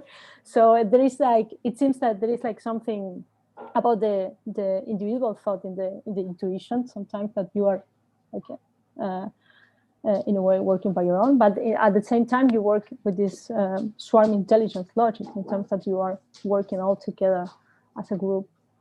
So that's my question: how these two things work together, or how they reinform in a way, or how where are the contradiction between it as well?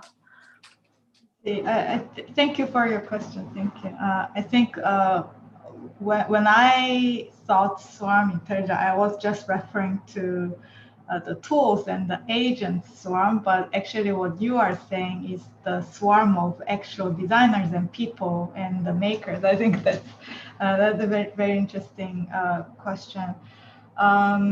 Yeah, I think intuition itself is something that is very difficult to define, I think, and I think we develop our intuition from our lifetime, and without really probably verbally told, we develop it naturally. And I think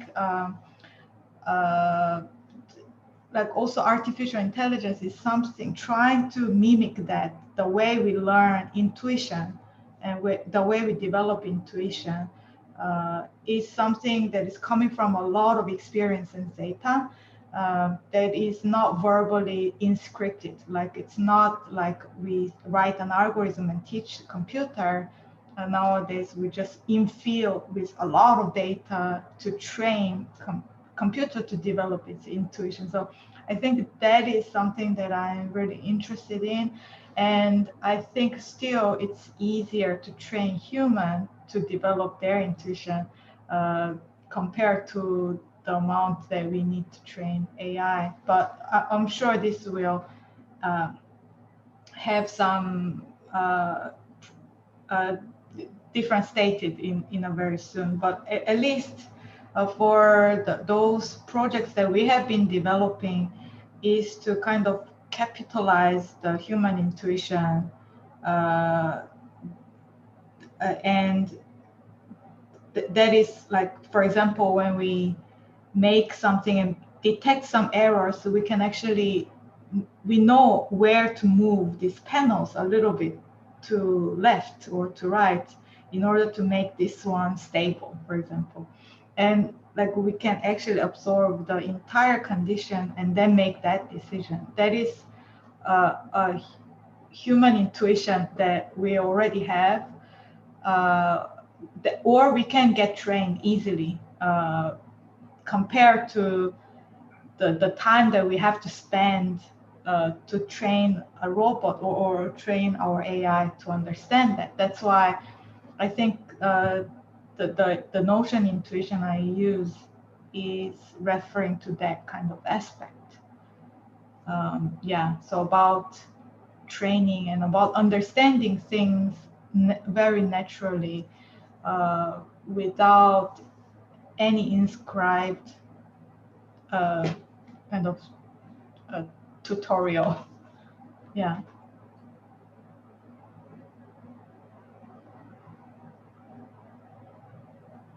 Hi everyone. Hi Neil. Hello. Hello. Hello, Alessio. Sorry, I was cast out earlier because there was a power outage in my home. The topic of swarm intelligence and intuition and how they connect together in the design process is something I have been coping with as well. So first of all, yeah, congratulations for both of your presentations. You showed us some outstanding work in that sense. But there's something that I would like to put on the table for a discussion about the concept of intuition and those kind of, let's say, ever-growing in sophistication and autonomy kind of algorithms and strategies. I'm thinking about, starting with an example, the idea that Vermolnar, for example, had when doing her homage to Paul Klee. And she was doing this kind of work. It's the very beginning of generative art. And she's thinking about making this kind of sophisticated line work, starting from the idea of the line that was central in the work of Paul Klee. And years later, when she had the chance to access a plotter, she said that she's finally could express the full potential of her work through the plotter because she couldn't have the same degree of precision with the hand.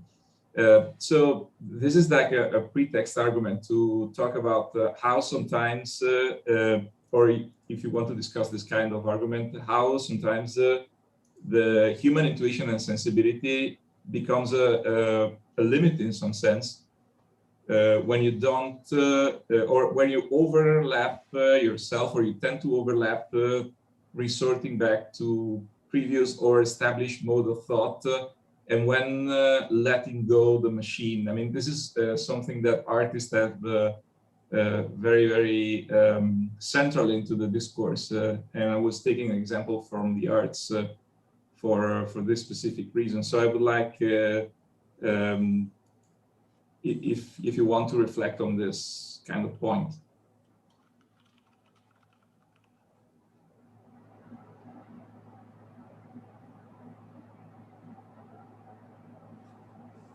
I was thinking just that the word intuition, I think it becomes really powerful if we're comparing the intuition that a machine can have, the AI can have, and the intuition a human can have. I think the intuition that we are trying to configure to the artificial intelligence is mostly based on a response configuration, that how is the machine going to respond to this and how it's going to adapt and try to change the decisions making by understanding the scenarios and analyzing all of the probabilities and all of this. And the human, those things, we have them too, but I think it's harder to identify as it's not a code, it's not a parameter that can be changed. It's something that comes in a way naturally, if we can say it that way. But I don't know, I mean, for me, I think it's difficult to define it when describing or talking about a non-human intelligence such as the AI.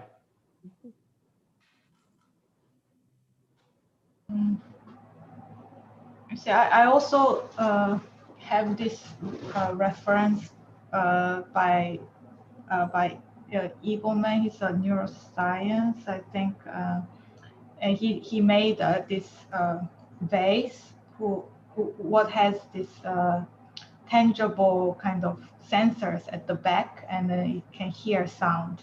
And then when you have certain sound, it like pokes people at the back with certain pattern, and like they're using this to train some deafs to hear a word.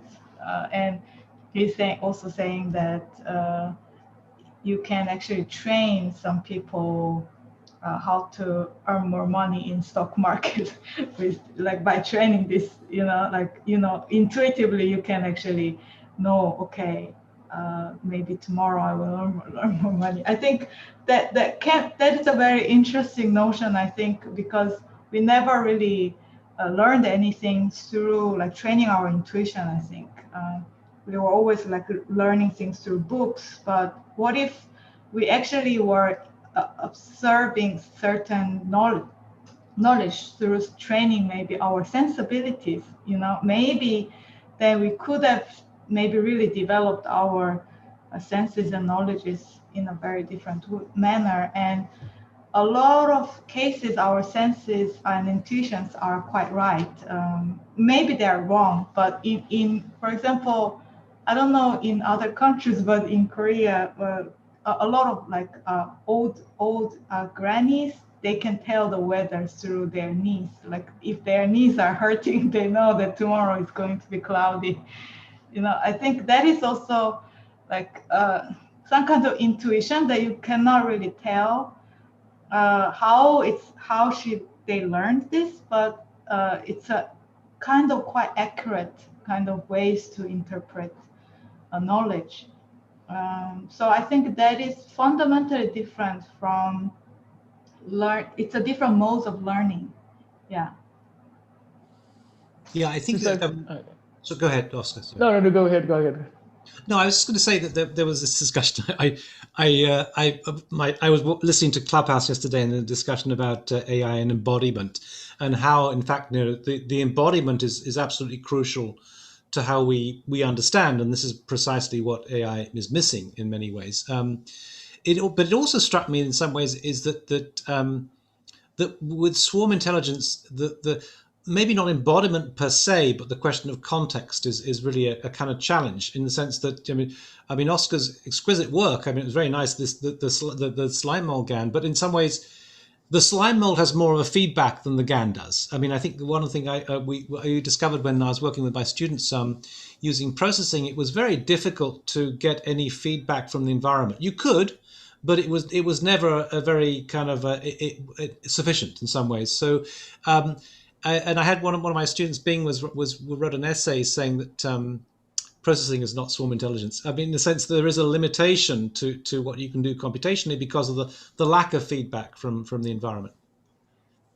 I have a couple of comments and one question. I think on the idea of intuition, I wonder if a lot of the times I think we tend to transfer things from humans to machines. It's very typical, and I think what you just mentioned, Neil, about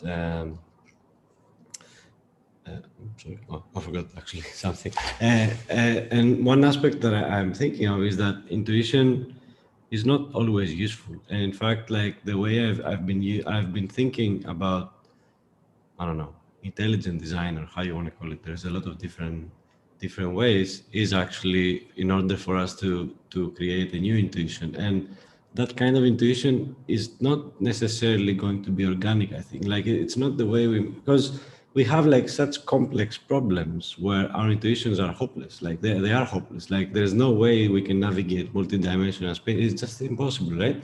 And that's where we need like actual things that can do that, right? So of course, we can see, I don't know, a pattern very quickly and recognize some causation, some relationship. But if there is like 40,000 dimensions, I don't know, 4 million patterns, like we can't really do that. And a lot of the problems we want to solve is like that. And the second comment I wanted to make was about the swarm intelligence. What I miss, I don't know if I missed it today, but in general is sort of like behavior. Like I see a lot of swarm or agent-based stuff being actually a bit of top-down, the way I understand it, in the sense that they have a sort of process that they do, the agents, and they just do it.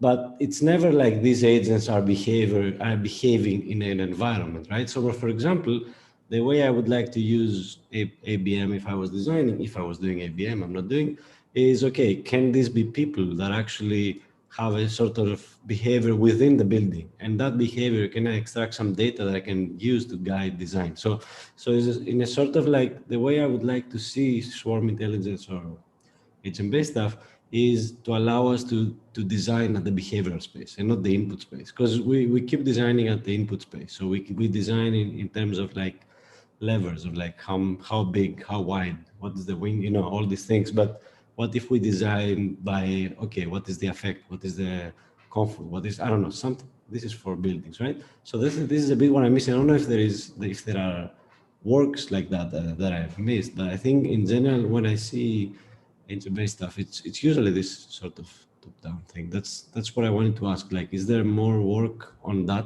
part of things, like using behavior to design?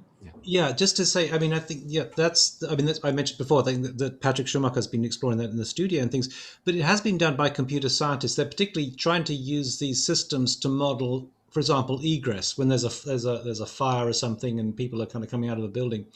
There are a couple of problems they discovered there. One is the fact that actually, it's assuming a kind of universal model of these individual agents, but actually often you find you've got couples or families or, not necessarily single agents. And secondly, there's normally a hierarchy in the sense that there is let's say a police officer or a fire officer directing people in a certain sort of way, and being able to model that is actually quite challenging. Yeah, and I think, I don't know why we have to be apologetic for being top-down, like there has to be a combination always in a top-down and bottom-up decisions. And the beauty of using maybe agent-based modeling is that you can actually have certain control over their local role sets, but also you can actually do some top-down decisions to kind of make a bigger organization. So it can be, it's your, as a designer, can make decisions to use it in a combined way. Yeah, maybe I can jump on this, because I believe that one thing that at least I was trying to do with my question is to try to think about the connection between this something that we're supposed to see like opposite, but in reality are part of the same complexity, in terms that what Manus was saying, like the top down and the bottom up are working together. We need to think about this space between these two logics, and the same between the strategic thought, for example, yes, it could be like top down in a way, but the intuition. Where's the relation between these two perspectives? And I believe that in a way, maybe to understand intuition only like something like, okay, where's the, of course, it's about how we survive in a way. Intuition is help us to this, but in a way, I believe that intuition is like to understand things in a deeper level than what we already seen. So it's like, that's why the fog of war for me is interesting as a concept, in terms that you don't see the rest. You only see, how are you going to survive in this way, or and you don't recognize the rest. It's like, in a way, like a kind of abstraction, like so in a way, intuition is like how you think not only about the surface of the things. I don't know if it's a zoom in or zoom out, not zoom in or zoom out logic, but in a way it's like also like how you understand things in a deeper in a deeper way. So that's why I understand as intuition, and I already know that.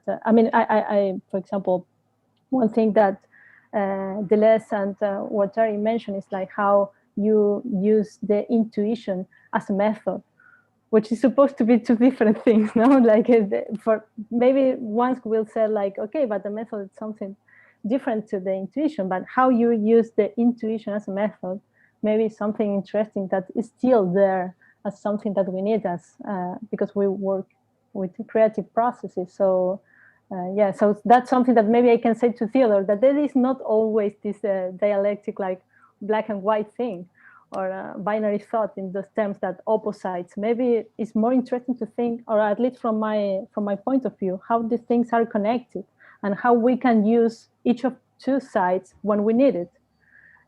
No, that's maybe, yeah. Also, sorry.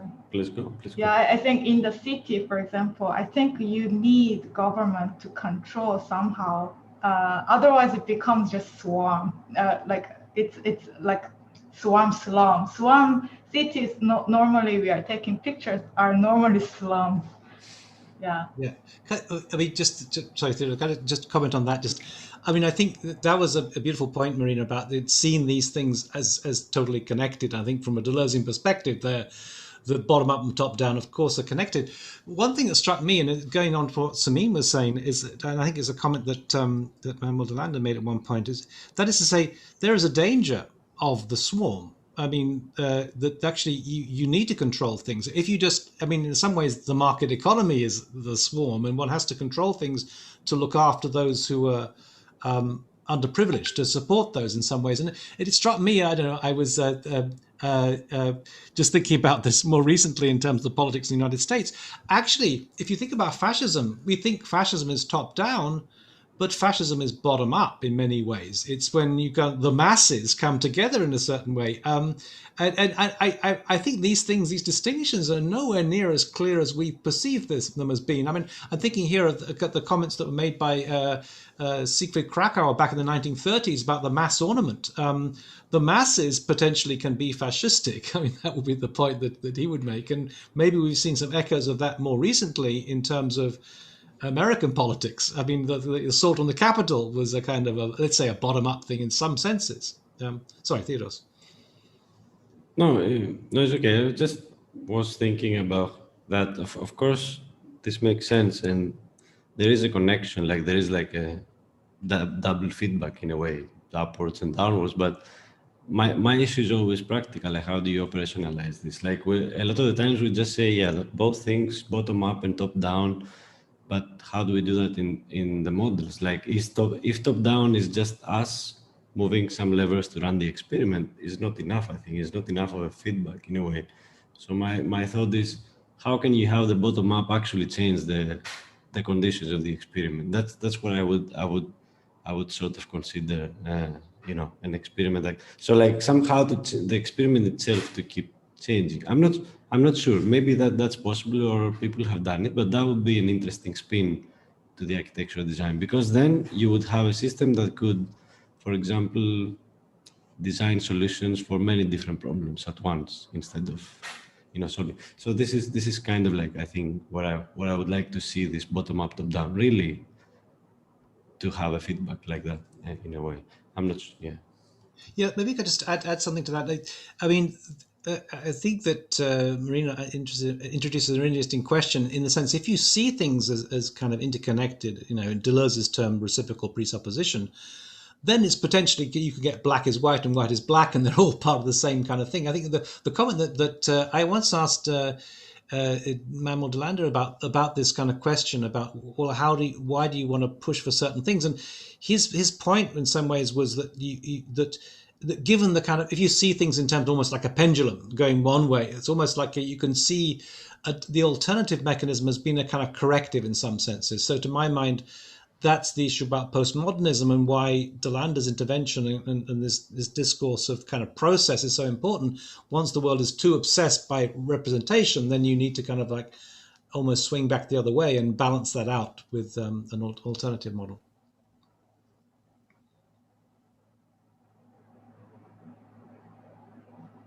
Just to say, we've got a few comments just coming in from the chat. Does Grasshopper belong to AI? How do we define AI? What's the boundary between AI and computational design? What's the boundary between computational design and traditional design? I think that these are important questions. I'm not quite sure what the answers. My view has always been that Grasshopper is any form of programming in some ways is a form of AI. Maybe it doesn't have the kind of machine learning, or maybe it does to some extent. What is the boundary between AI and computational design? Well, I think in many ways we're getting a kind of, what we're noticing more than anything else is a kind of blurring. There was an earlier comment that came in the chat about how from Zhongli Zhane seems the line between architecture being human art and computer generative art is becoming more blurred. I think it always was blurred, but yes, yeah. I have a comment for the Grasshopper AI connection. I was watching this very funny video, and I can share it later if anyone wants. I believe it's some sort of data center or a very big computer. It has 900 cores. And what they did is they scripted when you open your task manager and you see all your cores, those are little grid cells. So they scripted all these grid cells to play Doom. So just by looking at your task manager and seeing all your core utilization, actually those became pixels and you play Doom. And what I got from that is, just because you can do it, it doesn't mean, you should be doing it in a way. So with Grasshopper, you can definitely do machine learning and some parts of AI, I think. I don't think you should do it necessarily because it's not efficient in a way, and it's not going to work very well at the scales we need to. But it's perfect for prototyping. So it's really good for generating data sets, which is a part, actually a very important part lately of AI. I would say it's very good at prototyping, some sort of generative stuff to see what logics can generate. It's not good for training, inferencing, any of that has to do with models, I would say. This is my view on that. I don't know if Gustavo, you'd like to ask a question? Sure. Thank you very much. I've been very, very inspired by your talks today, and thank you for your presentations, Oscar and Sumien. My question is particularly looking at the sciences and thinking about there's different types of logics that we're talking about. And Sumien actually had a really nice summary of what age we're in, if we're in the virtual age. And Neil talked about the idea of maybe we're all coming together in the AI and then the quantum age. It seems like we're on the verge. But my question specifically is, what is the ultimate logic that we're, as architects, wanting to express here? Because it's not aesthetics. I'm assuming it's about survival. So the existential crisis of climate is very clear. But what is, I think, the future seers here, and Neil and everyone here, what do you see as the long-term goal if we have a mirrored quantumly fueled synthetic world that sees everything that we see? What is the ultimate expression that we can hope for as architects? Is it the evolution of ourselves intellectually, creatively? I'd be curious to see the long view or hear that. Thank you.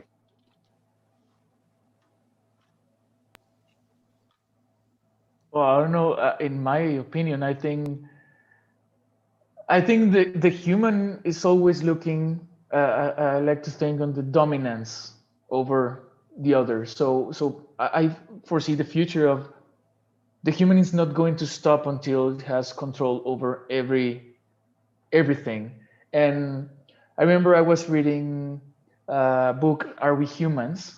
And it's really interesting to see how the human always is looking to be better, to be dominant, to be the powerful entity or species in the universe, and if we have this projection of behavior, I think that there is this catastrophic scenario where basically the human is going to destruct the human by trying to control everything, and I don't know, that's I think my vision on this long-term goal, that the human is not going to stop until the human has control of every aspect, which is kind of interesting right now, that the human is trying to use the computer or the artificial intelligence as a method to give more power to the human. But when is the limit of that transferring of power to a non-human intelligence? I don't know. That's my perspective on this.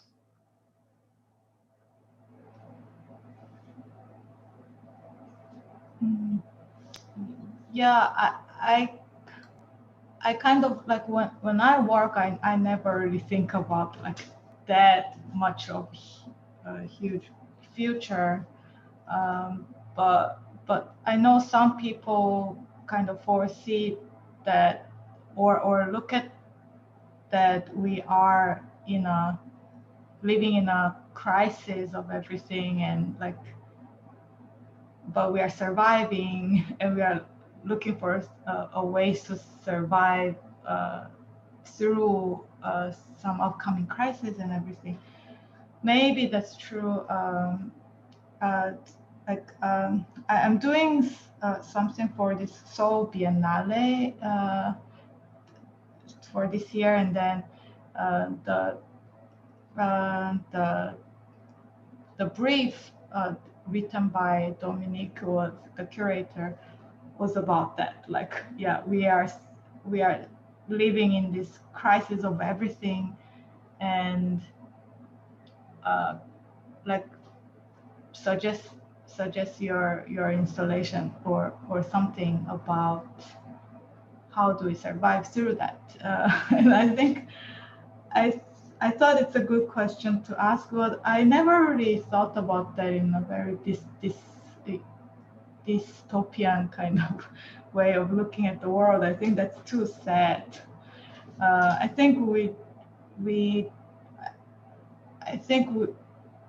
why don't we just think about the way that it's like, whenever the technology in the world is given, you want to make the world more interesting and to see what we can do with it. And I think that's what architects should do and are doing, instead of like looking at this as a ways to survive through something. I think that's too sad.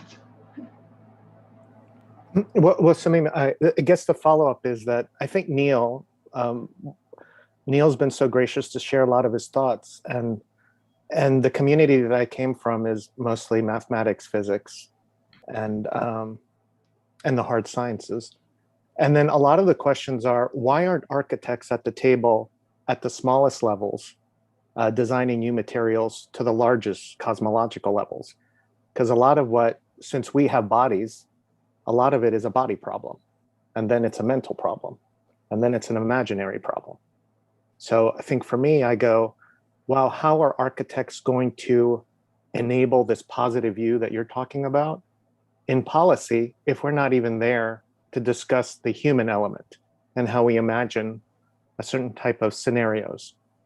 Because right now it seems like we are the most powerful, I mean, metaphorically speaking, computational tools in our head.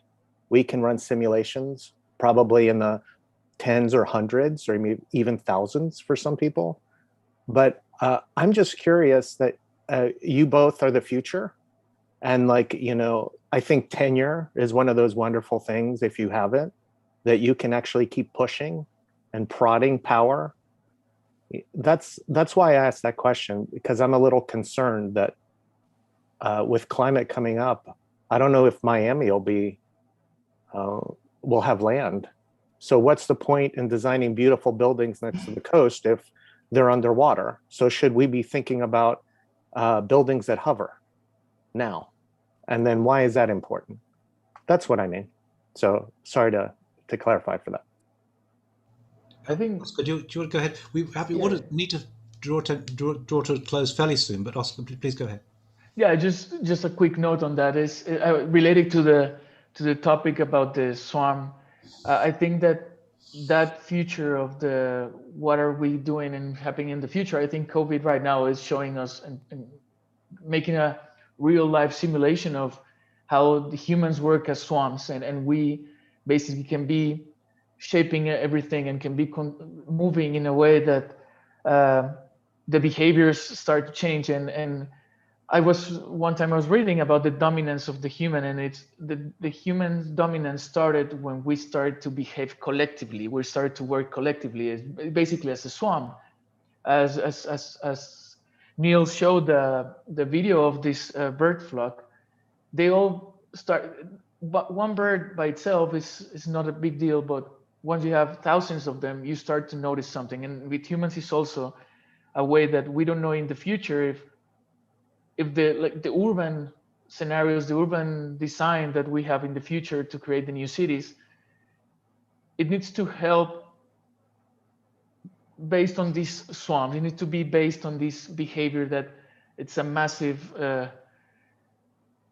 interaction of multi-agents that are the humans, and we have the ability to make it better as an architect, and we have the ability to destroy it also, as it's happening right now with COVID, all of these side effects that are happening. So I think that this power of connection and collaboration between humans, I think that's what can define the long term. And we as architects, we can think about how can we design something that's appropriate for these collaborations. Maybe I could just maybe sum up or take or pick up on, I think, what is an interesting kind of takeaway that came out of this discussion. That is to say that the notion of collaboration itself, the collaboration between ourselves and our and our tools, and also the kind of the way in which, there's that implicit within the logic of swarm intelligence is the notion of collaboration itself. One thing I think that was a kind of like very intriguing comment, and I just wanted to pick up on, just finally make a comment. That is to say, Marina's kind of comment about the both and in some ways that you can't necessarily, you need to see things in terms of kind of a kind of reciprocal presupposition or dialectical context where you have not just one but both. And this is, to my mind, what is so intriguing about, to my mind, the biggest contribution I can see of swarm intelligence is the idea that that we can see the swarm as being a collection of individuals, but also a collective. Now, that, to my mind, makes this incredibly interesting because what it does is it suggests that, for example, some of the things we've had before, like the notions of somehow zeitgeist, somehow we are operating almost in a kind of theological way where we kind of we're picking up on things as though there's a spirit that is everywhere, or there's a notion of a kind of a universal consciousness or something like that. I have problems with that, but if you understood it, you see it in terms of the swarm, you can see it as kind of like it's individuals operating individually, but within a kind of collective. I just wanted to notice that Patrick has joined us, and I wanted to say because actually there's something that I would like to suggest here also, and that is to say that the debate between the continuous and the discrete is precisely part of that. The discrete is but a component of the continuous. The comment that I think is made by Slavoj Žižek, which I find really interesting, is the idea that actually, if you look at the difference between a photograph and a movie, they are kind of connected in some way, because the photograph is a frozen moment within a continuous, within a continuum, and what is a movie but a kind of a series of frozen moments stitched together as a continuum. Since Patrick's here, I would like to welcome him and invite him to say something. Patrick. Let me first understand what you're talking about.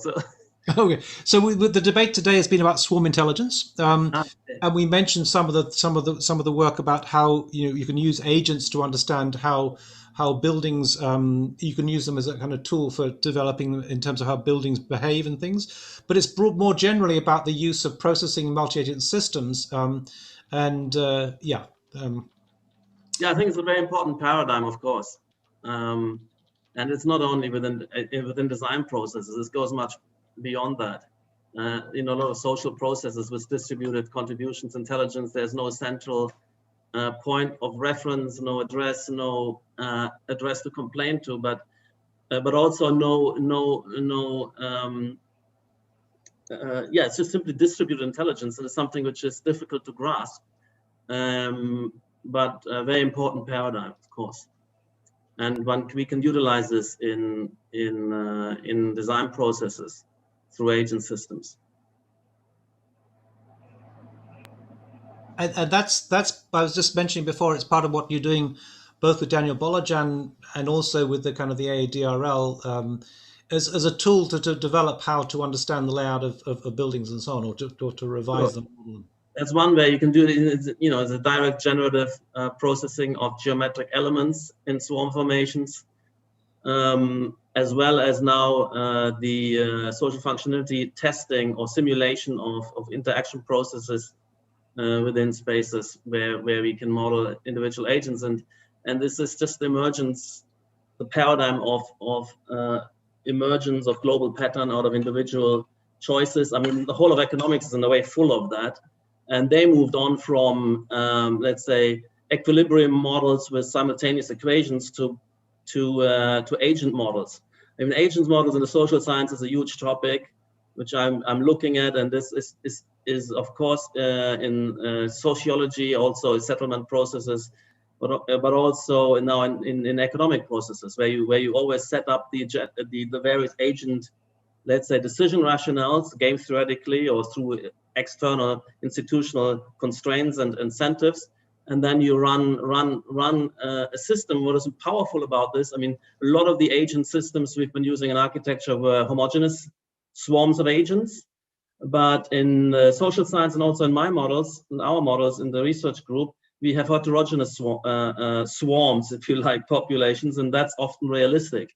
And I don't know, you know, that could also be an element of generative systems, perhaps. But in terms of simulation systems, that's very, very crucial, because the populations which social populations, they are not homogeneous. We have, you know, in social division of labor, we have different, you know, status formations. And what we find a lot is the paradigm, I mean, the social network, at least that's the minimum, let's say, where we have not a swarm formation where we could you interact with equal probability with everybody else who is in a proximity, but you have presupposed and evolving networks. So I'm reading at the moment, it's really interesting research also in terms of the spreading of mores and moral, let's say, concepts, because they are kind of micro, let's say,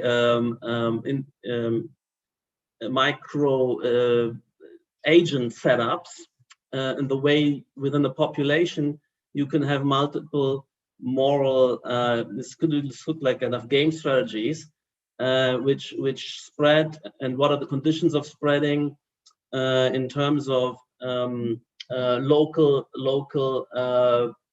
you know, proliferations, how far can they go? But and that's very interesting research. So it's a huge paradigm, massive paradigm, and we need to bring it into architecture on many levels. You know, both in terms of generating design, in terms of analyzing the social functionality of design, and then obviously also we could then loop these two strands into an evolutionary machine, as it were. So yeah, it's a huge paradigm. No, I completely agree with that, and you know, there are two issues that. But by the way, I also agree with you that the discrete discourse of is actually a subsidiary style to parametrism, in my view, paradigm. It's work within the computational paradigm. It's very, I mean, this all comes out of that paradigm. It contrasts itself, yes, with a particular sub paradigm, but it is, when you look at these projects, the way they use discrete elements, they do swarm formations which have a lot of continuity elements or aspects of gradients, of complexity within them, which ties it back. And it's not, at least, I think there is a tension there in that whole paradigm. It shouldn't collapse back into a version of minimalism. It is actually a version of parametricism. Otherwise, it becomes a retroactive formation going back to the 60s or some kind of modularized minimalism. I don't think that's the intention. No, I completely agree. There was a comment that Terry Eagleton once made a lecture I heard, and he said, "What is a brick? Is it a simple element or is it a component within a wall?" And I think that's the useful aspect of swarm intelligence, be able to see it as both one and the other. Yeah, and it's increasingly, I mean, the paradigm is also there again, with respect to the elements. Of course, you start with unitary, you reduce it to the single element, a bit like Conrad Waxman kind of thing. But I think, and you can do a lot, and it's a useful way to explore a space of possibilities. But I don't think it's something which has any cachet in the real world. So there you would also go to the heterogeneous swarms of discrete elements and various, therefore conjunctions, molecules which emerge, and something which isn't aspiring, which you can't fit into preconceived box. It must be a kind of emergent order. And in most of these works fully within the paradigm of parametricism in this sense. If you look at some of the let's say more expansive design research explorations of Daniel Kohler, for instance, I mean, and many others. So and the same with Gilles' work and Manu's work, and for sure. And in Gilles' work, it sometimes goes into a minimalist because that's part of his lineage. And also that's what the exterior, let's say the external environment pushes certain careers into, because that's where you can still get success, because the hegemony, we haven't won the cultural and disciplinary argument with respect to, so the minimalism still has a lot of followers and power. So that's why you also get some people when they go for competition, then I think the discrete paradigm becomes an ornament on a minimalist, preconceived minimalist design. But I understand it. It's opportunism, which we all kind of subject to. Patrick, and this question may be to Neil as well. In your research right now in agent-based modeling with people, and who owns the data of the movement of the people? Are those architects or are those governments? Like, how do you analyze and do maybe like machine learning kind of analyses of what's really happening with people moving for your models? Well, first of all, we developed obviously this proprietary, let's say agent setups, the way we build up the gaming AI kind of decision-making structures, which are based on the concept of utility maximization. It's a utility-based concept. So the weighing of different action options relative to some kind of utility appraisal, and that makes it very flexible and open. So we do that, and we base that on, the interesting thing is here, with respect to the domains we're investigating, particularly we're using it for knowledge industry, corporate environments, work environments, in the creative industry, tech industry. So we ourselves very much familiar with these kind of social worlds. So to some extent, what we're doing is we can actually, it's a bit like a linguist constructing a grammar, or a grammarian constructing the grammar of his own natural language. You can introspect and you can test out what would I say. You use your own super attuned neural network to figure out whether the hypothesis of whether the rule you presume to underlie your speech is actually holding, by thinking through various examples. So what would you say, and so on. And the same is with these agent-based. So there's a kind of formalization of the intuitive competencies we all have. That's what we put in the agent. On top of that, and that's the harder work, we obviously we're recording in multiple ways agent behaviors in our own premises. And we have partner firms like Guru Happo to do the same. And then we need to try to analyze and boil down the some kind of rules of interactions, how people behave with various probability factors in various situations. And we also do we use questionnaires. So it's a classical social science tool with the strategically placed questions of things we're interested in, which we find relevant in terms of interaction patterns in the spaces. So we're trying to have some empirical layers. They're much tougher, and also it's never automatic. So we have endless amounts of video footage, but you actually have to have a certain hypothesis, a certain idea, what to understand the meaning of what people are doing, and then try to catch something they're doing, and then look again and look at various other frames to see if you can refine it. So it's a very difficult process. Once you've got it, the attempt to automate it is very, very tough. Anyway, so it's primarily construed like you would an expert grammar. And that's what we kind of own. I mean, in terms of the data you're collecting in your CCTV footage or other devices, they are probably owned by the company or by we collect them. We also were tying up with the data company, and they also help us analyze, and they also can use it, anonymize these data. I don't know, in the final analysis, we would, when we go closer, more when we wanted to distribute apps on phones which track more closely and tie into a person, then we would obviously, I don't know, there's kind of data protection issues, and people would have to agree to this, and one would probably can only convince people if one has anonymizes these and maybe only ties it to certain categories. We haven't installed that yet, so it's an interesting question, but it's more of a kind of political, legal questions in the background, and not necessarily the we treat them as constraints. We're focusing on the let's say substantive questions of, can we make realistic models of behavior? And what I've realized, I'll just say one more thing, is that we obviously can. These are quantitative models, so we're actually measuring and count the frequencies between different types of agents and dependencies with various situations in communication densities, and of course the absolute figures are not they don't have much validity in my view, but it's a comparative figures, because we are using this to compare different designs, and even if the absolute figures are off, and we don't have the moment the mechanisms to test them or verify them. If you have we have sensitivity tests and robustness tests. If the design is relatively stronger, that's all we need to know. This design generates a significant, sometimes 20-30% more encounters than the other, then this means something which we can probably trust.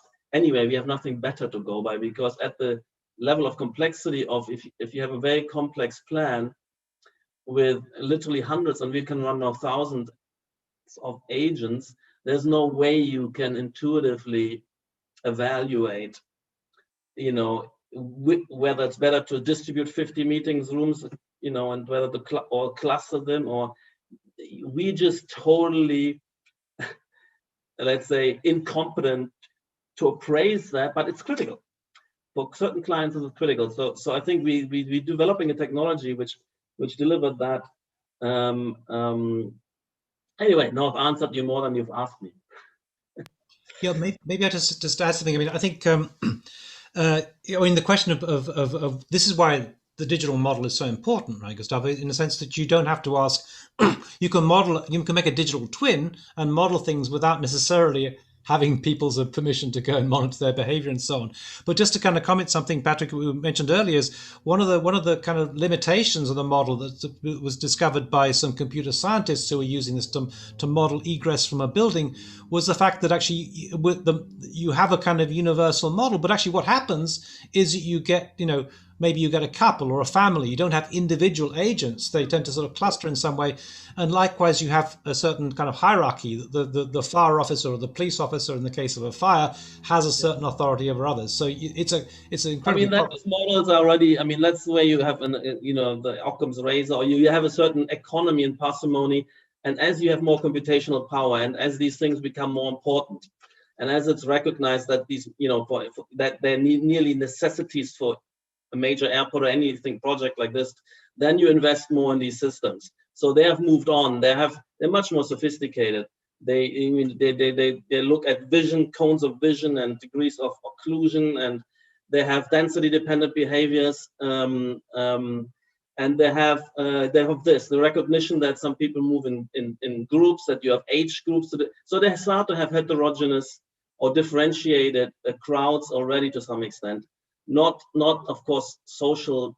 The hierarchy, it's the first time I hear that. It's difficult to track an anonymous crowd, but they have a certain percentage of groups in these models, and so that's going to be obviously evolve, and all of that comes with the cost of setting up the model, and with the cost of computation, and then when there's a certain diminishing returns, how much more. The key is, are there critical factors which are left out?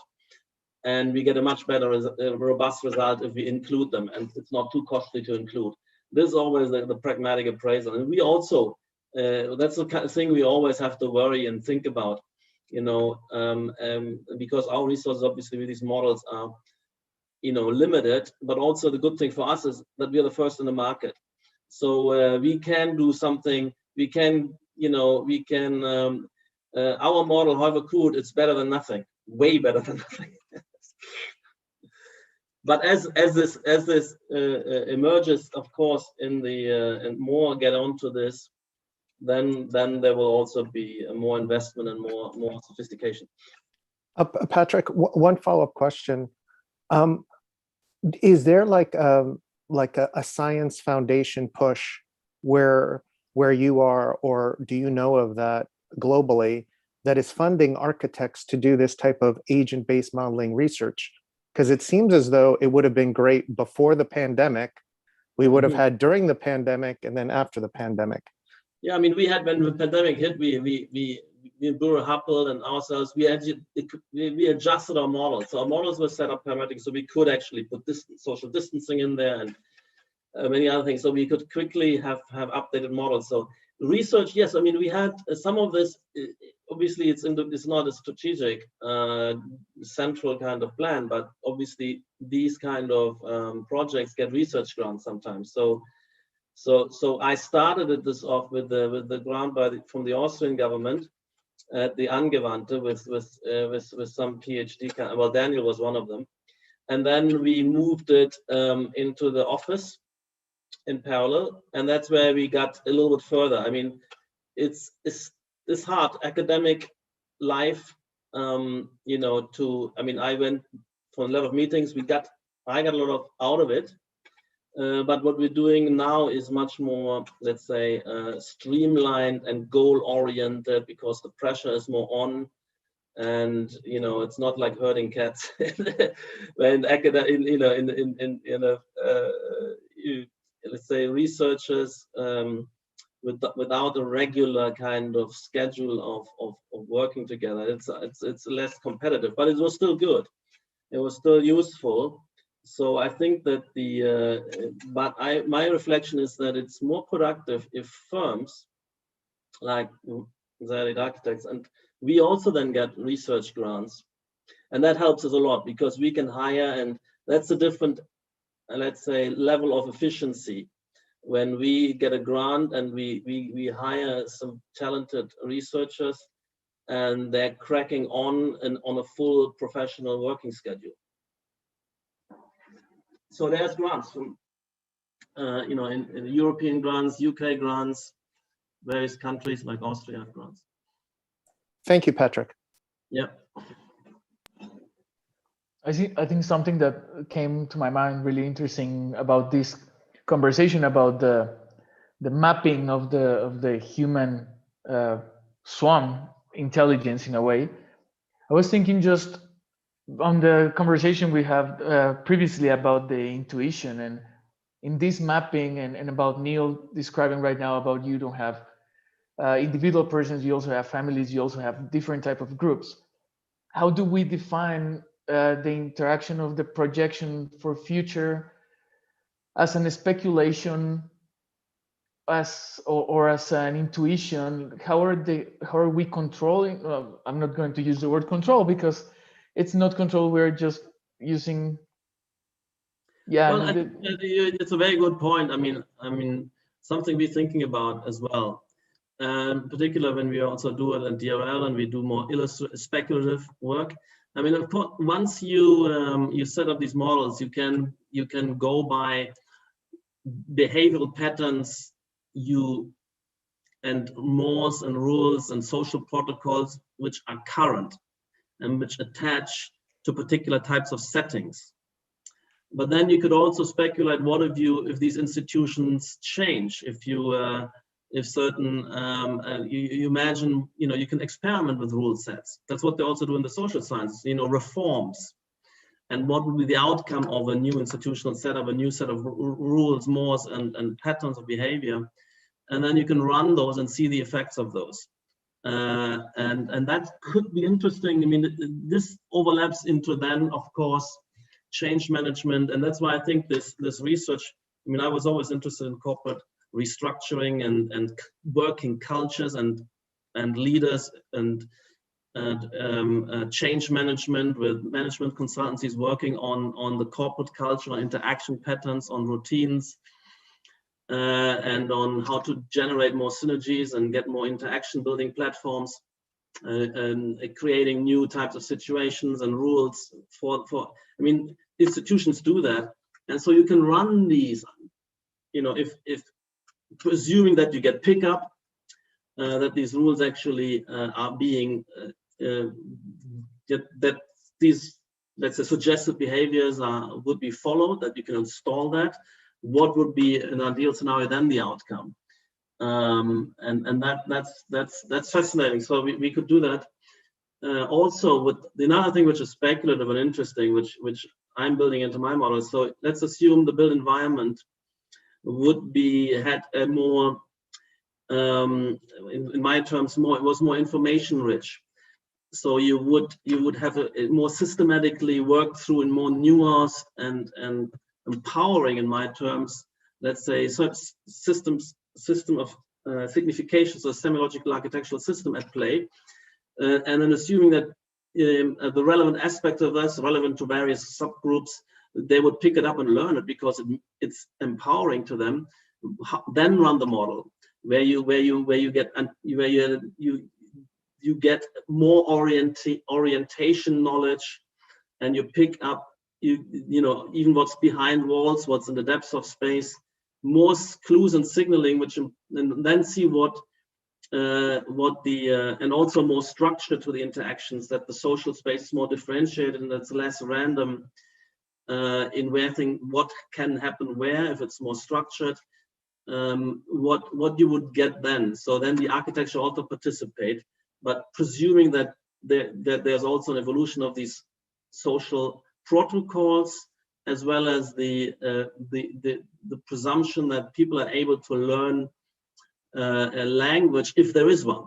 I mean, in a chaotically, let's say, in an architectural world where a lot of, let's say, morphologies, colors, materialities are randomly distributed according to some fancy of an architect, which relate to nothing, then you don't have information richness to the same extent. And then we're running around in such environments at the moment.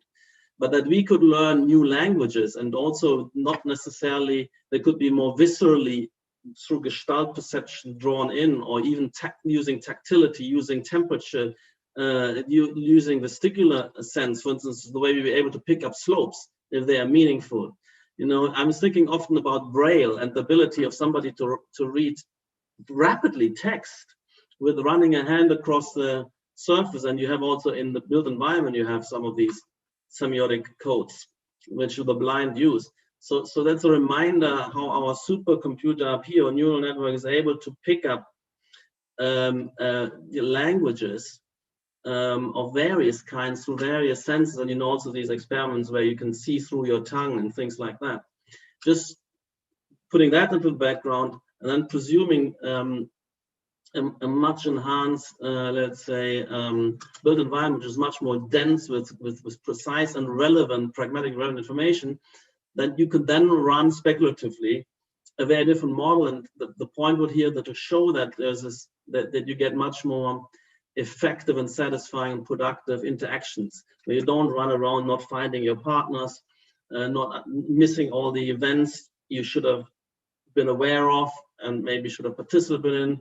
You get stuck in conversations or in situations with, you know, which are wasteful of your time and so on. So I think there's a lot one can imagine to be more productive, and that would also be instinctively more pleasurable and satisfying experience you could have, whether you go to university or you go to have a, you go to the office or you go to a social event as well. I mean, you know, what a satisfying social event. Certainly not one where you get stuck with somebody for the whole evening, or where it's only 100 hellos and you never have a chance to talk to anybody, or never there's a larger group gathering. And so there are many kind of, but so you could qualify and kind of think through what would be a satisfying evening in a social event. And that just connects a lot to do also with, you know, learning new people, new stimulation, new inspiration, new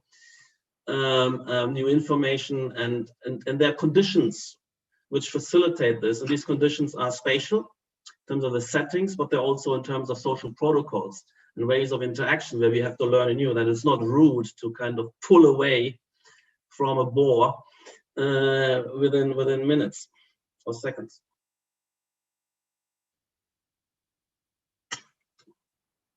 No, I think that the notion of information, actually, this is what we'll be dealing with next week, is the informational city and how information is such an important thing. And I think I can see that that actually what is interesting is in a sense that it's precisely the kind of social dimensions that you're pointing out, Patrick, which are the ones which we need as architects to start sort of interrogating more. And this is where I think multi-agent systems as a whole, and maybe aligned with AI more precisely, or the full capabilities of AI, open up a new dimension on how we can be modeling architectural form. I mean, what another kind of paradigm I'm working on is that you know, the pervasiveness now of you know, computation and in terms of sensors, as well as actuators potentially, so that the environment could be much more responsive. So in terms of light levels, it's the trivial. In terms of opening and closing windows, doors, partitions, but also other shifts maybe in furniture, and that this would be a symbiotic participation in a productive life process, where you would want these systems to be AI empowered and be on a machine learning, reinforcement learning trajectory. So you need to find a way of feedback, which might be utilization. So it's you know, the utility function of a piece of furniture would be, you know, you could simply how much is it utilized, and but then what are the or how much is a room utilized. So these they would then have to, if they, you know, they have to try things and try to ramp up that utilization. You know,